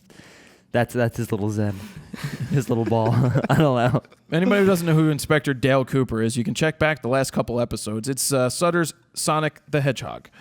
Darren Musgrove asked to shoot a charity fundraising event. Is it wrong as the photographer to still require being paid for your work? A lot depends on the charitable foundation. There's a lot of charitable foundations that make a lot of money. And if they're one of those big-ass ones that make a lot of money, then you should be getting paid. If they're getting paid, you get paid. Yep. But if it's another charitable event that's smaller, something newer, something that's for a good cause, Volunteer. then don't take the money. Just say, look, I believe in what you're doing. I know you guys don't make a lot of money, but when it comes to the big ones, you got to remember that a lot of charities aren't giving 100% of the funds. Some of them may be only giving 20% or 9% or 8% because people have to run the charities and get paid. Yeah, I would say ask for at least $1 million. Or take it and then donate it yourself. There you go. Charlie Monke. Monke. M-O-N, capital K-E-H. You talk about wedding photography being the most lucrative form of employment for a photographer. Would it be a good idea to get into portrait/wedding photography even though it isn't my passion in order to pay for what I really want to do, i.e., I like to do automotive photography, which is completely different compared to shooting portraits, weddings. Thanks. Yeah, I've talked about this for a long time. I shot weddings. I didn't dislike shooting weddings, but sometimes you have to do the things that you don't enjoy doing or you don't like doing to afford to do the things that you really love doing. You like shooting concerts? You're not going to make money shooting concerts. But if you shoot weddings and in your free time you enjoy shooting concerts because it's fun, then yes, by all means do that. But sometimes you have to do the things that you don't want to do to be successful with the things that you really want to do. There's no ifs, ands, or buts or ways around it. You can't pussyfoot around. You just have to do that. That's just the nature of the bee's niche. Completely agree. Word. Bernardo Arce, or Acre. A-R-C-E. Probably Acre. Acre is A-C-R-E. R-E. So I just reversed it. It's A-R. This is A-R-C-E. Oh, Arse. Arse. Bernardo Arce. How to react towards a not very excited client after sending them their images. They just said thanks, and have not used the photos on social networks. Ask if they like them, ignore, and if they didn't like them, now what? I feel like they would tell you. You shank them. No. Who gives a shit? Seriously, they paid you, and one of the people that left a comment below this said, did their cash check? Or check bounce. Did their check bounce? I was going to say cash check. Yeah, so that's the thing. They may love them. Who gives a shit if they used them on social media or they didn't use them? Who gives a shit about that? And don't ask them, because if you ask if there was an issue, they're gonna find an issue. That is how it works. If you put that into their mind, they'll be like, oh, well, it's like when okay. This comes back to 4 or 5 questions ago. Where do I come off like a dick at a restaurant? Is when I'm not liking something, but I don't want to say anything because I don't want to return it because whatever, it's not their fault. and then they ask how it was, and then I sit there, I'm like, well, why'd you have to ask me that? Because now That's I can't. when you lie and you're like, it was very good. But I don't like lying. Because then next time you go back, they're spitting in your food. Yeah, but I don't like lying. Like, I don't. So I usually say, well, it's not your fault, but it really wasn't very good. You honestly straight up say it every time. Like every time. It wasn't that good. But it's usually because we're at an airport and it looks like it's going to be good chicken on the menu. Oh, yeah. But then it's pressed shit fake chicken. I refuse to eat fake chicken. Now, if you don't know what fake chicken is, it means it's chicken that came from Like that paste that they mold into rubbery something. kind. It's pressed, meaning they press it into it, and that's when it gets those fake grill marks. And it gets all stringy. It's like, oh my God. I ate it and it was so good. You're an asshole. No, it actually did taste like shit. But you said you liked it just to be a Because- dick to me. Just to make me feel like a dick. You said you liked it. That was part of the reason. See, and I even asked you how it was, and you're like, it's good for me. You're a dick, man. No, I don't care enough to voice my opinion on like, oh, I fucking hate it. I hated I it. didn't say, I just said I didn't like it because it's fake chicken. I know. I was just like, oh, it was all right. But when it comes to fake chicken, I'm very, like, I got to eat well. That's what I've become used to because that's how I stay healthy. It's one thing you're very big on is eating well. healthy. And eating well, and not eating garbage, and I can't eat fake chicken. Oh my! It's just you got to expect. See, my thing is like you got to expect that kind of stuff when you're at a what was it? What place? It was a that? Chili's. A Chili's at an You can't airport. expect that at the yeah, but I would expect it's not a five-star five-star restaurant. No, but when you look at chicken, you ask, is it real chicken or is it pressed chicken? And they're like, it's real, and then you get it, and you're like, no, oh, did it's you not. ask that? I don't remember you asking that. I didn't ask it that time. Shame on making you. Damon Stentke, Jared. Could you touch on the importance of tear sheets as a professional? We all know that the importance of having print books to show your work, but do you feel tear sheets add validity to your business also? Well, come on, man, Damon. Absolutely. It's a tear sheet. It's showing some success. It means that other people hired you, and a tear sheet, for anybody that doesn't know, is say you got something in a magazine, you got something in a newspaper. If it's something important and it's big, then yeah, a tear sheet like that helps. If it's on a website now, you could do a screen grab of a tear sheet and say, yeah, it was posted here. It's not as important as it used to be, in my opinion, but now, I still think, yes, you show your tear sheets. Yeah, I have a whole folder of screenshots of when my articles were using something or someone mentioned me or something like that, or my work was featured on a website, and I've never, ever used any of that content. Junior Wyatt. With over 1,750 videos, it's more like 1,900, on YouTube, do you feel at times the videos you put out may be a repeat of previous videos you have done? If not, how do you make sure each and every video is unique? On a side note, longtime supporter here, keep up the great work, fellas. Hashtag Team I Shoot Raw. Some of the old videos I'm going to be redoing because I think they need to be updated or they can just be done better than they used to be. I had this discussion with the founder of DP Review once, and we discussed, like, will we ever run out of ideas? He's like, no. He's like, there's always new stuff coming. There's always new things to talk about. I'm answering your questions, and I try not to repeat the same questions, but no, I don't think we're running out of ideas. We're just evolving and doubling down certain places and making certain things better and getting rid of others. And the fact that you can kind of dabble in video section, audio section, we're expanding video tech, and audio. computers. You can really kind of get into all those areas. You 'cause can. It's incorporated in photography. Ted Ulrich, any plans to demo/review the new Rode wireless labs when they become available? I've really been drooling over them since they were announced, and I'm curious how they stack up against industry standard Sony and Sennheiser products. Thank guys. Yeah, this is an uphill battle for Rode to partake in. Yeah. I'm surprised they haven't had one before. We were surprised they didn't, but it's also priced $200 less. No, $250, like $399 is where it's at, and the others are $650. It's going to be interesting. We will get them and we will test them out. We'll see how it works. I am sure, if I had to guess, we just did a Sony versus Sennheiser type thing review that you're editing. In all honesty, you probably can't tell the difference between both of them when you're listening. I mean, really, the only times you can tell a difference is when there's that internal noise. Right. That's really the only time. Laura Griffith. What do you recommend for improving SEO of one's website?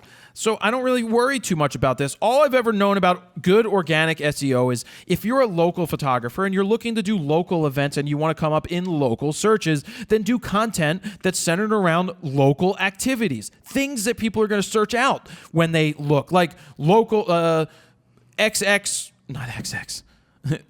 so photographer in the, city, blank city photographer, wedding photography. Do an article on top 10 locations to get married at in, oh my God. Boom. Oh, right You're there. on a roll. Go ahead, Sutter, do your thing. So right there you have a SEO thing. Not only is it SEO things, but it's going to get you more business. Top 10 places to get married in Philadelphia or in your county. Do an article on that. Do a video on that. So when people are searching, just know that Google searches locally first. It comes up with the local searches first for people. So if it's like somebody they see, they live in, say, Bucks County, and you look up the best 10 florists for wedding photographers. So do that. The best 10 wedding photography florists. The best caterers for Bucks County. Oh my God, that's all good stuff. So that's what I would do for SEO. It's just, those are ideas. See, my brain thinks like a marketer. You have to think like a business person and a marketer. I know some people yell like, all you do is talk about business and marketing and shit like that. Your photography is a business. Mm-hmm. These ideas just come off the top of my head sometimes. They get triggered by certain things. And hearing that question, I don't focus on bullshit SEO like we can get you ranked #1 on Google and you know for doing this. And I don't like black hat or whatever it is, bad forms of that type of thing. Of SEO. I just think common sense stuff that Google's going to find is where it's all at. Okay. Kenneth Wilson. Kenneth Wilson, question. You've said YouTube is a good source of marketing because it is free. Do you think it would be as beneficial for someone who doesn't have 10 years of experience to share their views? If you have something to say, go out and say it. There's nobody stopping you. If you think you have something to say and people like what you have to say or want to hear more about what you have to say, then they're going to pay attention. There's nobody saying, no, don't go and do it. The only people saying, no, go and do it, don't go and do it, are the things sitting in your head and sitting on your shoulder saying, don't do it. Aaron M. Grubb. Stephen and Feven. F-H-T-E-V-E-N. Maybe that's Stephen. Wait, what? How'd they spell it? P-H-T-E-V-E-N. And or Jared, can you share some techniques that you might use to cull or edit a 2,000 pictures with high efficiency? You could also throw in some ways you might stay on task. Squirrel!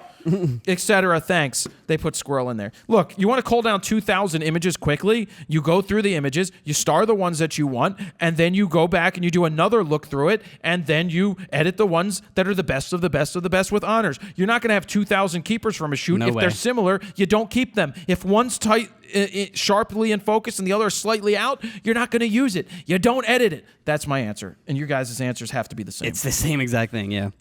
Rice Chang, R-H-Y-S Chang, news outlet, especially, this is a little longer, especially those that are into, oh, and by the way, better job this week with posting more concise questions. Oh, because I said it 17 times during the video. I'm like, short, concise, brief, to the point.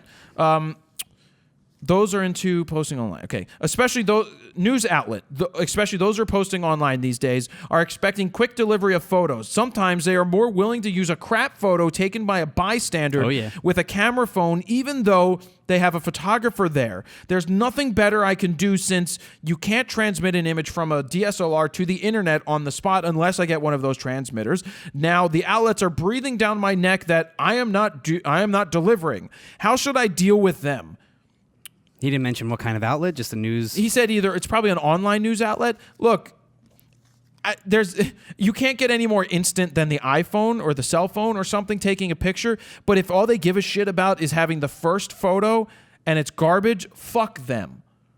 You can't be, this isn't paparazzi news. This isn't entertainment. Well, they're starting to think it is entertainment. News is entertainment. They want something up there quick. So you know what you could do? You be the douchebag that shoots with the cell phone and shoots regular pictures and you instantly send them one. Or you find a way that you get the cameras that you can transfer the photos to your phone and transmit them right there. Or you have a secondary person that helps you do that. Or you take a cell phone picture and then you start taking regular pictures. I almost said real, but somebody would yell at me. But you get the point that if it's...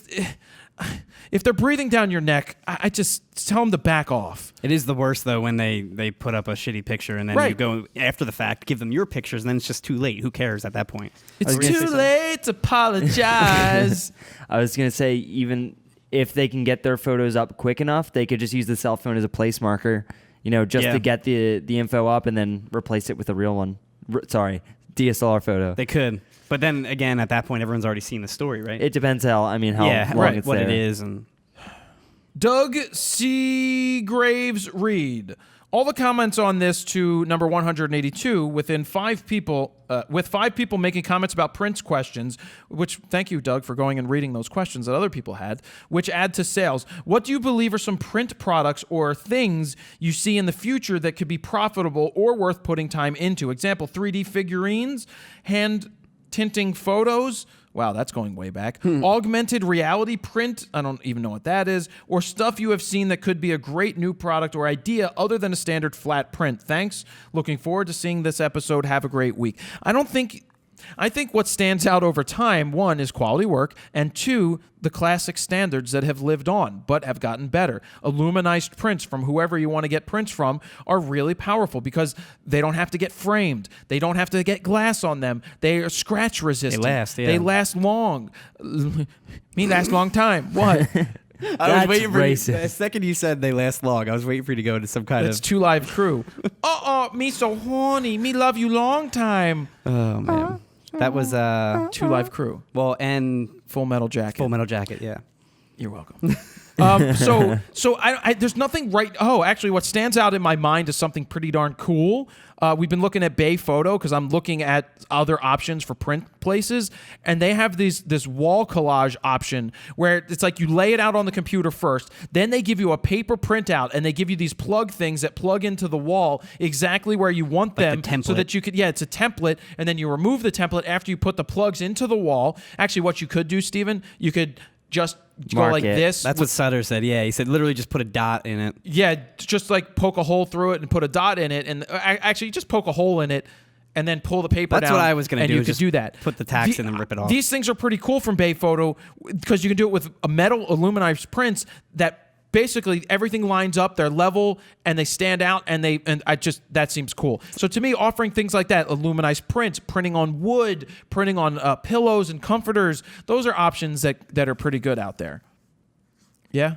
Mm-hmm. Matt Cross will make you jump. In your opinion, do you think that saying I am a student at university studying photojournalism on my about page ruins my credibility? Yeah, I mean, it doesn't ruin your credibility, but you don't need to do it. Again, like I say numerous times, is if you have a website, let your work speak for itself. It doesn't matter if you're a student or you're not a student. Like when I was 13 and 14 and had my business cards made and I wrote professional photographer on it, did that make me more professional because I said that? No, I should have just been, I'm a fucking photographer. Oh, this guy's a professional. We got to hire him. Oh, man, he's a fucking photographer. Do you know what's kind of douchebaggy that I've been doing when they say, when I'm signing up for conferences and they're like, title, they mean like CEO or something? Yeah. I put CE Fro. This guy's a douchebag. Yeah, but for NAM, on yours I put Hova. Oh, yeah. It Head says of video.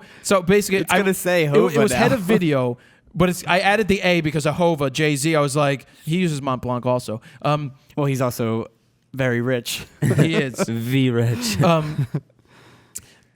So yours, I added the A for head of video, head of audio, and I'm gonna leave this for other people to interpret. But Todd's pass says DVDA.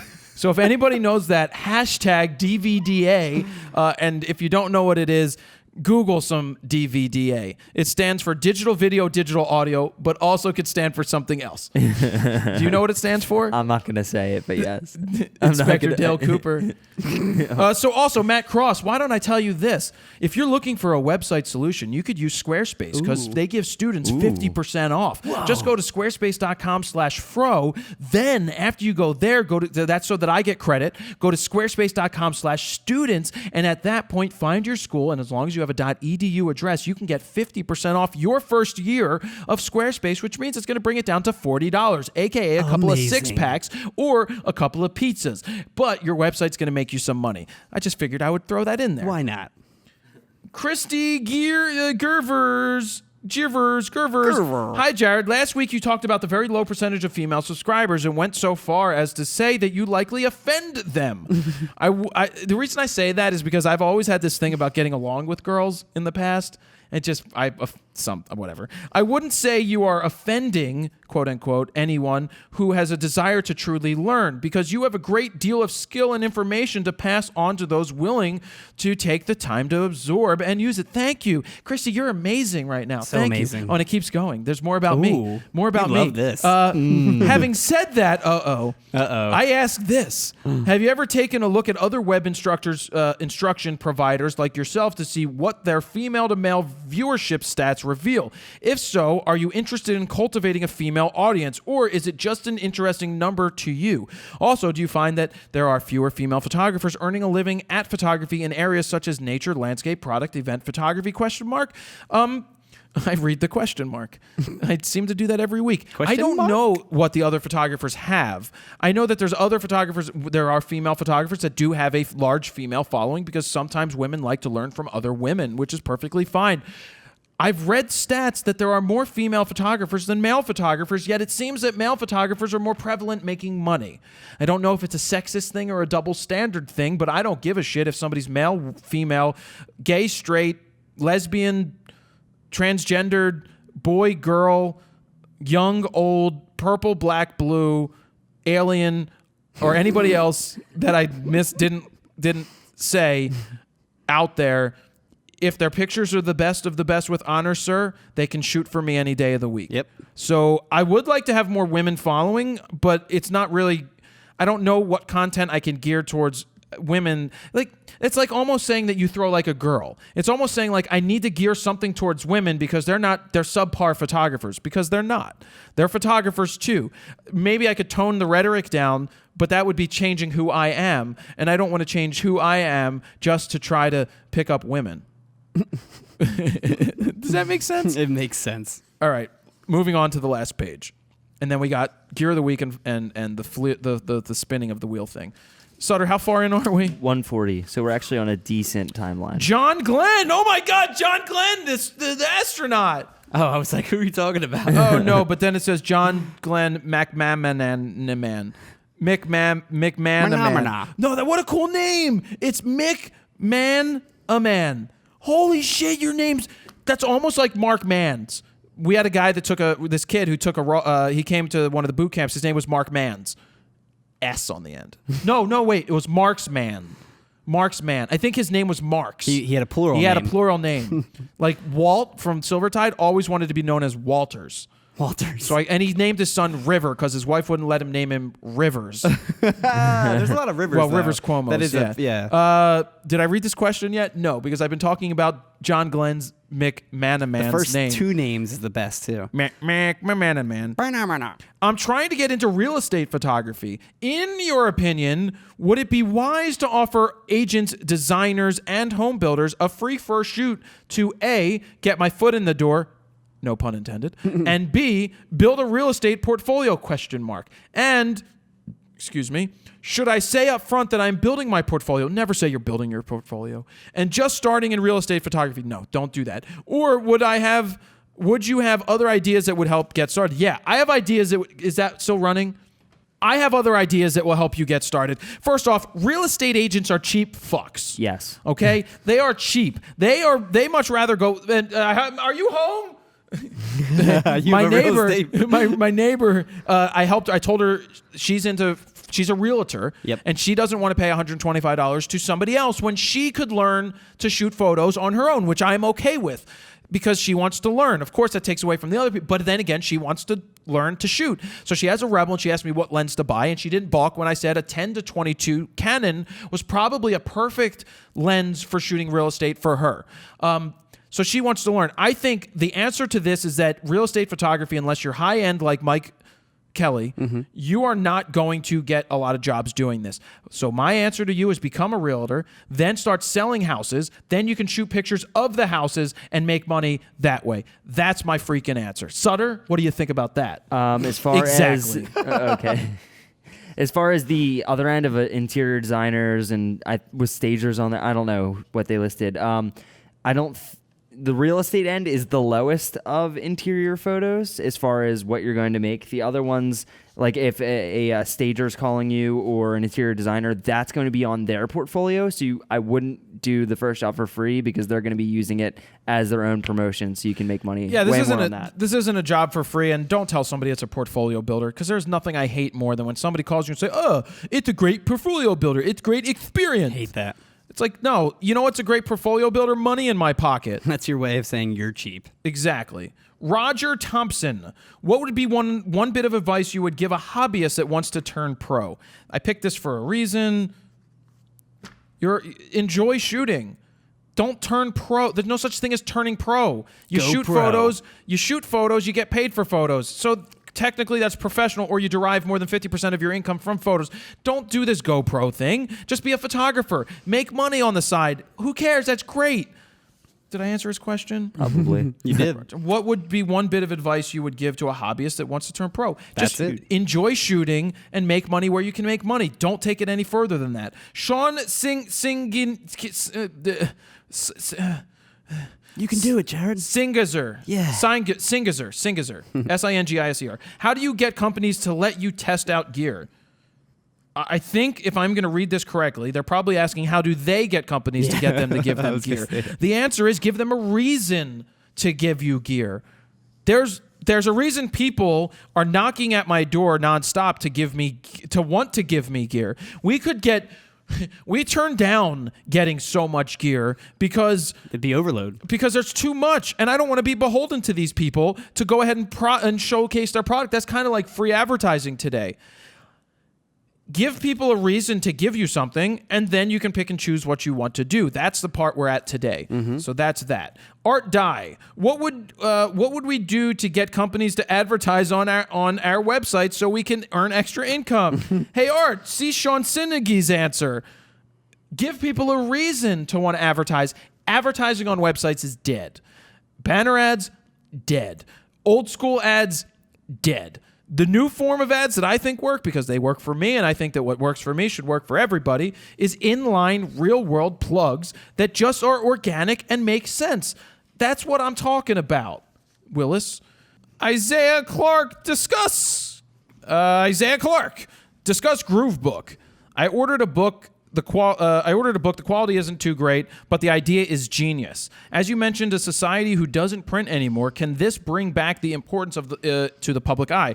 Anybody who doesn't know what Groovebook is, Groovebook was something that showed up on Shark Tank that Mr. Wonderful O'Leary decided to invest in, and then they just sold it for $14 million to Shutterfly.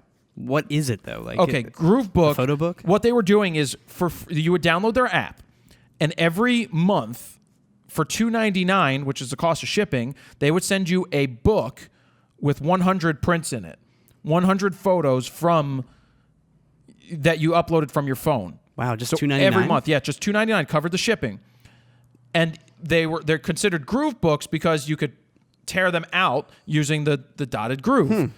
And so the way that they had it cut and organized was that you could do every one of them on its own page type of thing. Wow. And no, the quality, it's a 4-color process from a printing press, I'm assuming, I think is what they did. But these people they ended up selling the company. Now, the quality probably isn't good, and the way that they make money is there's upsells.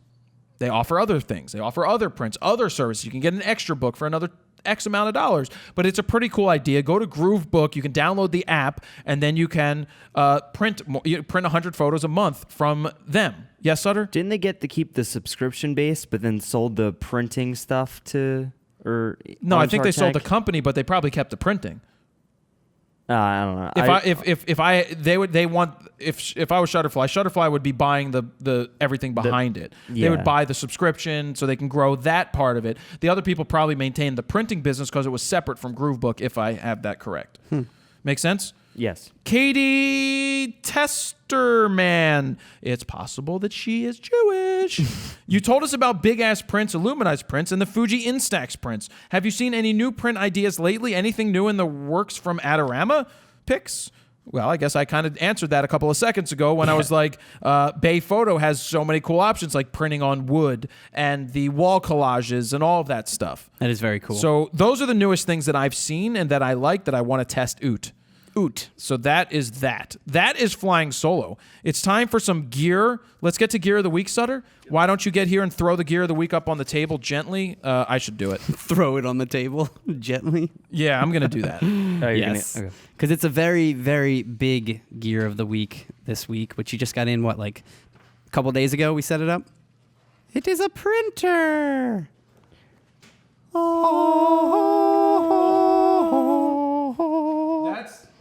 That's X-Files. So this is the printer that I picked up. We're going to be doing a Postman Fro about it, as well as a review. This is the brother something or other. Brother or something or other. This is a wireless printer, meaning Steven could print from his phone. The version that we bought, this has a fax, but I don't do faxing. Me either. Nobody does faxing, but it has a touch screen on it, and it will do wireless scanning to your computer, so we could scan from here right to my computer. Or if Todd was here or you needed to print, like your photo news today, you printed it for the first time from your computer because you were able to just print it wirelessly. And you can scan it to the cloud. Scan up right into Dropbox. This particular version we paid $199 for, which was $100 off the regular price. Then it went back up to $50, so it's $250 currently for this model. But the first model that does wireless is like $120. Doesn't have the touchscreen, so it's probably a little different to set up. But I've absolutely loved this. It's a flatbed scanner, printer, fax, and copier. It will do duplex printing, meaning it will print on both sides. So it spits it out almost all the way, sucks it back in, cool. and it prints on the other side. It will do duplex scanning. It's just an awesome printer. Now, it's only for black and white, for black toner. It's not for color. And so if anybody's out there wondering, what does this have to do with photography, you just know that 99% of your time is spent, 99% of your time is spent doing business. You have to print invoices. You have to scan what are they called? Model releases. Model releases. You have to scan contracts. And this, what I love about it, you have an automatic feeder. I could put 10-page contract in here that's signed, have it scan it right into one PDF. Honestly, scan it right to my Dropbox, and then I can, from my phone, take the link and Dropbox it there. That's great. And did you talk about the online app they have for your phone too? No, what is the Brother that? app, which pretty much lets you organize all your PDFs if you upload it to their app, and you can print right from the app and tell how you want to sort everything. Yeah, the app is pretty nice. Well, you bought the same printer as well. I did. So you're going to wirelessly print right now? I'm going to print something right now. We're going to select printer. And then it's going to let you select whether you want it on single side or two-sided. One copy, double-sided print. Yeah. And it takes a second to actually connect and print. Oh, come on. We're wasting trees now? I just opened up the closest email I had. This is actually a CVS pharmacy email. Save $3 off $15 purchase. It's blowing on me right now. Oh, that's the fan. Oh, we can hear it. It normally doesn't take this long, so I don't know if it's because there's a lot of graphics or in this one. Or maybe the printer was in like a standby. Or maybe the printer was awake. in a standby. It was awake, but it's probably because it had a lot of pictures in it. I think it's doing a duplex. Oh, it did a duplex. I did double-sided. I saw it. It like flipped on the inside. Yeah. It's crazy because it kind of spits out a little bit and then sucks it back in. So here we go. Oh, that's what you wasted my toner on? One side. I told you it was a CVS. Other side. And that's it. Sutter, get rid of this printer, please. Sure. And let's get to Wheel of Fro. And then we can finish the show. Here, have your... I want my coupon. Have your coupons for later. All right, so now we're going to bring the Wheel of Fro out here. We'll talk about what's on it, and then I will pick somebody from today who asked a really good question, and they will get to spin the Wheel of Fro. Yeah. So what do we have on the Wheel of Fro, guys? What do we have? What is the Wheel of Fro? What is it? It's a thing that spins around that we can put advertisers on to get plugs into the show that help make the show continue. Frono's Photo Prize, that's something. Hey, that's you. Oh, the guy that landed on... last question mark. He got the question mark. What did he so get? he wanted a Rode microphone. Did he? Yeah. Wait, like this Rode microphone? No. He asked for a Video Mic Go. Yeah. He wants to interview his grandmother. So what I'm Cool. gonna do is have them send him a Video Mic Go and a SmartLav Plus. Very cool. So he'll have both. Nice. That way, that's almost $200 worth of stuff that Rode's happily gonna send to them. That's the joys of having sponsors because you benefit from that. Fro Prize, that's whatever that's going to be. Black Rapid, that's a strap that they will send you. We have Creative Cloud, Adobe Creative Cloud. What? Nothing. Oh, I heard this. I thought it was Inspector Dale Cooper. Adobe Creative Cloud to get a free year of that. We've got Video Blocks. So you can go to videoblocks.com/go/fro to get a free trial, or just go there. And like I said before, you can sign up for the 7 days, cancel it, and then get the $99 offer. And they do sell it normally for $99. The reason I send you to the trial page is so that I get credit for that, so that they see that and they want to continue to advertise, because it's quality product that we've been using for 2 years. Well, we've used it for a year, and Todd's been using it for 2 years. Even more than that, I think, right? Todd's been using it for more than that. Yeah. So that's audio. That's Video Blocks. Then we've got the spin. I'll put this up at the top. If it ever lands right here, you get to win the Atomos Ninja 2, a $699 value. If it lands in the spin again, guess what happens? Spin again. Spin again. Whoa. Rode microphone. We use the Rode mics. We've got these Rode broadcasters that we've been using since they've sent them to us.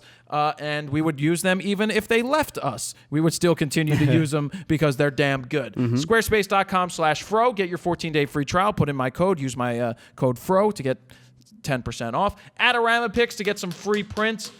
Let's go. We'll skip mine. Then you got Audio Blocks, which is the same company as Video Blocks, but it's audioblocks.com/go/fro. It's where you find audio and separate audio to use that's royalty free. God bless you. Borrow Lenses, $250 in Borrow Lenses credit. Think Tank bag.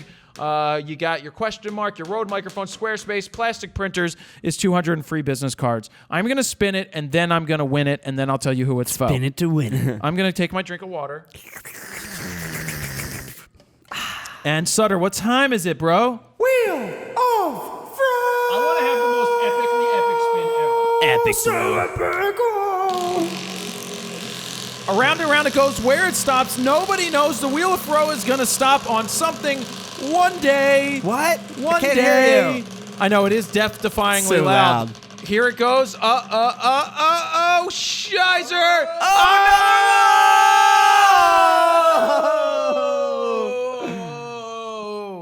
Almost 2 weeks in a row. Almost 2 weeks in a Almost. row. It landed on Think Tank, which isn't a shitty prize. So No. the winner, I selected one. Do you think who I selected? Oof. I have no idea. I know, because that was a it's- lot of questions. It's the possible earmuffs one. Michael Novoselsky. Remind me what his question was. About WPPI. Oh, and them yeah. winning. So anyway, that's it.